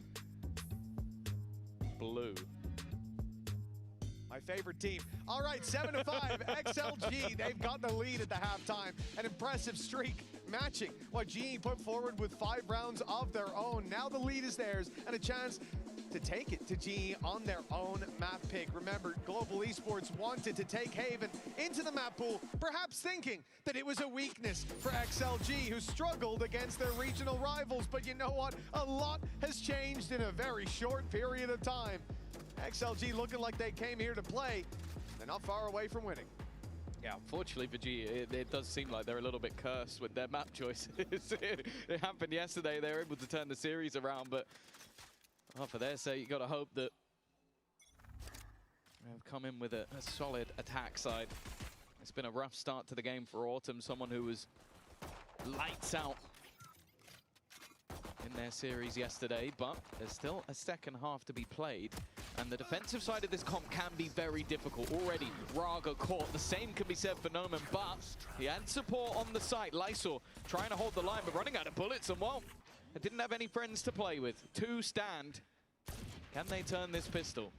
Happyway has been very impressive so far, but Patman's quick to put him in his place, leaving Leo 1 versus 4. You know, it's definitely not in his favor. The deadlock wall certainly doesn't help out. I would say the trip behind, but they certainly already know where he is. That'll be a cleanup for GE and a chance to put things level at 7-7 if they can win the Andy Eco. Yeah, that's the thing. It'll be both teams having a pistol, both teams winning 5 rounds in a row. talking about them being scrim partners playing against each other regularly. It almost seems like this one's been mapped out, but I also do go in looking at GE on the attack. Like, you kind of expect having that double senti to maybe help you out on the defensive side, but I also do think that a lot of deadlock compositions have potential on the attack, at least to clear angles, make things that little bit more awkward, not leave you with safe space to stand in. So I definitely want to see what ideas they have. It will, however, put a lot of pressure onto Yudotan. Over on that Neon, it's going to have to be that hard entry for the majority of rounds. And at least in this one, a bit of a slower paced default. Of course, maybe even expecting there to be a stack, which there is. Although I will say at the moment, Autumn is walking directly into it. Of course, he's normally your lurk player, so this is kind of what you want from him. It's a good thing the wall was in the way there. It didn't look like it was, but you know. No, it didn't, but pretty sure I saw a man get shot in the head and not go down. Autumn finds himself one, does some damage, loses a Marshal. It is what it is. If anything, confirmation for the rest of the squad that the seaside is the right way to go. The spike can make it there. He's been sprinting ever since he went down. It's just now making it towards the site. Deep position from Patman. This is a big risk, but he should fly under the radar. You never really expect someone to be embedded in a round like this, and it means plenty of kills coming up for Patman. Yeah, he also had nothing to lose. I think that's the best thing about it. They kill him, they get a ghost. He's at least delayed them a little bit, and he can give the information over. He even threw down a deeper smoke to go like, okay, yeah, you need to play into this site from here. And instead, he's able to farm them up. 7-7, level once again. And for GE, it's not the greatest of bonus rounds, but Patman getting that many additional kills means he can now invest into a Vandal. They will, of course, be coming up against 5 rifles on the other side, though. Yeah, but you take a look at what GE have to work with for the next. I mean, the money is stacked very high after a light buy in the previous. Oh, Patman! He might have had a big play in the previous round, but this one amounts to nothing. Great response from Leo. And XLG have the man advantage to work with. Good stun, but there's a second layer to this defense. Rarga was standing by, and that's completely caught Yudotan off guard. Rarga with another, and the Molly buying more time, allowing them to break this wall, or at least have it decently broken. Oh, this is a problem. They've done so much damage, though. Harvey is desperately low, but even still, the bullet's not connecting. Not able to get the gun, though. And Harvey is just trying to run for the hills. I think realizing that, yeah, you know what, on 4 HP, planting pretty much anywhere on that site would have been an immediate death sentence. I think, though, he was hoping that maybe they rotate away. That's all he really has, is the element of surprise. And if they just wait and play this together on the XLG side, 30 seconds left. There is no element of surprise, because at some point he has to plant. And it even seems like they're beginning to make the rotation. Maybe he was hoping for a little bit earlier. They are very close by. Planted. Yeah, the drone gets around in time, so they're not even worried about the gong. They know exactly where he is. And now, well, now it is exactly pinpoint with a reveal up top. They know he hasn't gone to mid. They got there in time to fill in that space. The dots connected. Javi is going to have a sensational performance, and he almost had a shot fired at each player. Luckily, they didn't land. XLG are back in the lead. Yeah, not bad for a bonus round, but I also think it wasn't really the weapons that you expected to do the damage in the bonus round. Patman with one of the only rifles fighting alone, and then Yudotan doing the same. It was definitely a bit of a, I guess, disjointed, more surprise factor style round out from GE, which you can kind of expect in those low buys, but now they come in with the full investment. Raga will, however, have that run it back online. Definitely still yet to see the level we know we can from Raga on this Phoenix. But with them being in the lead, I don't think it matters so much. Standing ahead. With them being in the lead, even without seeing it, exactly. The chance for him to have his moment. Doesn't feel too far away. For GE, it's going to have to be great usage of this double sentinel comp while on the attack. It can be hard at times, but it was certainly a period where the double sentinels looked better on the attack side than on the defense. across a lot of the regions. Whether they can make it work is a different story. Cage triggered. Autumn's going to be spotted outside of A. They have no notion that No Man's in this spot. That cage is going to go down very soon, and he could have himself a freebie. He wasn't peeking. He's just holding the control. Oh, okay. It was a reaction shot from Autumn. Like, you see the swing come out to maybe try and get an individual fight, and Autumn's managed to get the kill, and we even had our own third-person observer for that one, in the form of Harvey. Even still, though, they're walking into what is the Senti setup.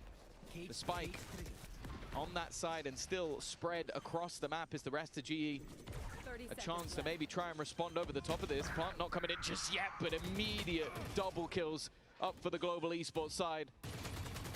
Raga's ult not likely to do too much in this moment as he was blocked out by all of the utility, and then he's caught in the back by Crystal anyway, who closes it with 3. A flawless round for GE into their attack side buy. And guess what? We're level again. That was a really nice play by Crystal. He decides to play much further behind the pack, deeper into Garage. And the response a lot of the time from that backside has been to put the Paranoia through. Lysor fires the Paranoia. I think it catches 2 or 3 players, but it doesn't catch Crystal. So once he goes to TP, the man in Garage has clear sight lines on him, takes him down. And that avoided what could have been a really nice fight back from Lysor up on that plat. Instead, 8-8. XLG challenged and forced down to pistols. This should be Global Esports taking themselves the lead. Yeah. Well, that's going to help. I was going to say they've always been pretty good in these rounds, but when you have that mid-trap and lose a player so early on A, there has to be that little itch scratching your brain that you need to rotate off of this mid-control. But now, though, they are sticking around, and there is potential for an isolated fight. Cage triggered. Looking at Patman as the one, because he does like, even in low buys, Patman I feel like he likes to make some audacious plays, but for now at least, oh no, they're running back. Yeah, they've gone to the players on A. A space has been taken there, but the problem is the spike has to make it across already. 1 pickup for XLG. This early push getting them in a really nice position. Crystal's made it out. Wall behind as well, just to contain. And a 4v3 from this spot doesn't look too bad for GE. 30 seconds got left. a bit scary, and Argo will heal up a little bit. Happy Ways managed to find 1. Even damage here would be nice, but we're starting to see the step up of Autumn. Okay, Patman. Both of these players are in a bit of a shaky spot, but never mind. Autumn there to save the day. After a very slow start to the game as well, he's now level. And GE find themselves back in the lead again. Yeah, that's 4-1 in this half for XLG. It was a solid start, as we said, with the 2-0 up on the pistol. But they took a while to get into that first half. 5-round streak from GE that they had to fight back through. Now, GE get another very successful early half. This time, the pistol added to the equation. And if this keeps on going, XLG are going to run out of time, out of runway very, very quickly. Calling for a timeout here. We're going to take a moment. Well, you remember what happened in the last half. He took a timeout, they played 1 eco round, and then they won 5 rounds in a row. So yeah, it's the eco. Yeah, you're right. I would say Voya's pause so far in this series have been pretty good. Obviously, it is only the first of the lot. And for the second, he kind of needs to have the same amount of impact, but this time it's going into a buy round. You've got the operator that will be coming up for No Man as well. You're going to have the rifles on the remainder. My one worry is, even though there's a Hunter's Fury on both sides, I'm looking at that deadlock ult. I feel like on attack especially, you can, even if you don't hit anyone, you can clear a ridiculous amount of angles with that ultimate. And especially if you are running like a, I don't know, a solo Cypher setup, which we have seen in quite a lot of rounds, double duelist aggress somewhere, solo Cypher. If that Cypher gets caught, you're almost screwed off rip. Oh, let's see if XLG have over there figured this one out here on the defense. Flash in the pan, winning the 3rd round, but that's how you expect that early half to go. Anti-eco is all they've got under their belt. An immediate idea from Crystal to pop the ultimate, closing the distance towards this A site. Target selection here. It's going down below. That's a perfect hit. Rarga's going to be caught. Let's listen into this chaos. Drop, guys. Can you plant? Get ready. Get this side. Kill. Omen TP somewhere. Kill, can you plant? Yeah. Behind you, kill. He's fine. Left for long, guys. Guys, listen. Long and short plan. Guys, I have flash. I can watch Heaven on camera, okay? Yeah. I have ulti, guys. I have Heaven on cam. I have CT also. I have the stun. You're not coming out yet. Probably gonna save. Yeah, they save. Yeah, go take on. They had money. I will pick, don't pick. This is kind of exactly what I was talking about, isn't it? They get the opener with that ultimate, they get into the post plant. Now, I will say, this time they actually went into the heavier stack site, but because 2 players were isolated out and it was only 1 player in, there was no chance for breaking that ult. I also, there's one small detail that I really like from Crystal, and that is he did not buy a rifle this round. Because I see so many players running in with that deadlock ult, and they just get shot in the face. And so you've just thrown away credits. He goes, I know I'm going to do that. I know I'm going to run straight in. I'm just going to buy a stinger. And then, if I get a guy, I can take his gun. It's given them a little economic boost. It's given them an opener. And well, they're going to try and take the guns away. And there is Crystal with that rifle, who's going to manage to take down No Man with the op. It's funny saying the guy's in the middle of the board right now, Crystal, but his impact in every map is tangible, and then sometimes he just pops up with like close to a 30 bomb. Like, yeah. This is such a valuable player to have. Thinking back to yesterday, it was the Pearl up against Full Sense, right, where he managed to flank like 4 players in 1 round. This guy has been a menace. Well, it's funny as well, because for him, this game is personal. When he was on XLG, of course, in the tier 2, the import rule is 2. When you get to tier 1, it goes down to 1. And that meant they had to make a choice between him and Raga. I must wait a moment. They chose Raga. So now he has the chance to send them packing himself, send the players, send the org that didn't decide to keep him, and what a happy way. Under serious pressure here, but he is going to survive. One of the 2 rifles for XLG, but they've pushed him off the site. He'll be ready for the retake, although sporting a few scars from that earlier battle. And here we go. Wall broken. Drone going in. Flank going to be attempted as well by No Man. Updraft used already to get over the trip. This is dangerous. Everybody from G is focused on the site. They have no idea that No Man's here. He updrafted just as they stepped out of range. But now there's a smoke down on long. He can't fight through that, and so the fight on backside is... It's completely easy for GE. Everything going their way until it's down to just No Man. And Crystal bails them out again. 40 HP in it. That flank had the potential to change the game, but they got just enough done before he arrived. Give me the Crystal replay right now. Give me what he was doing in that moment. Oh, if I saw that across the stage, I'd be so mad. I do like the adaptation from GE. I think they started to realize that they were completely trapped.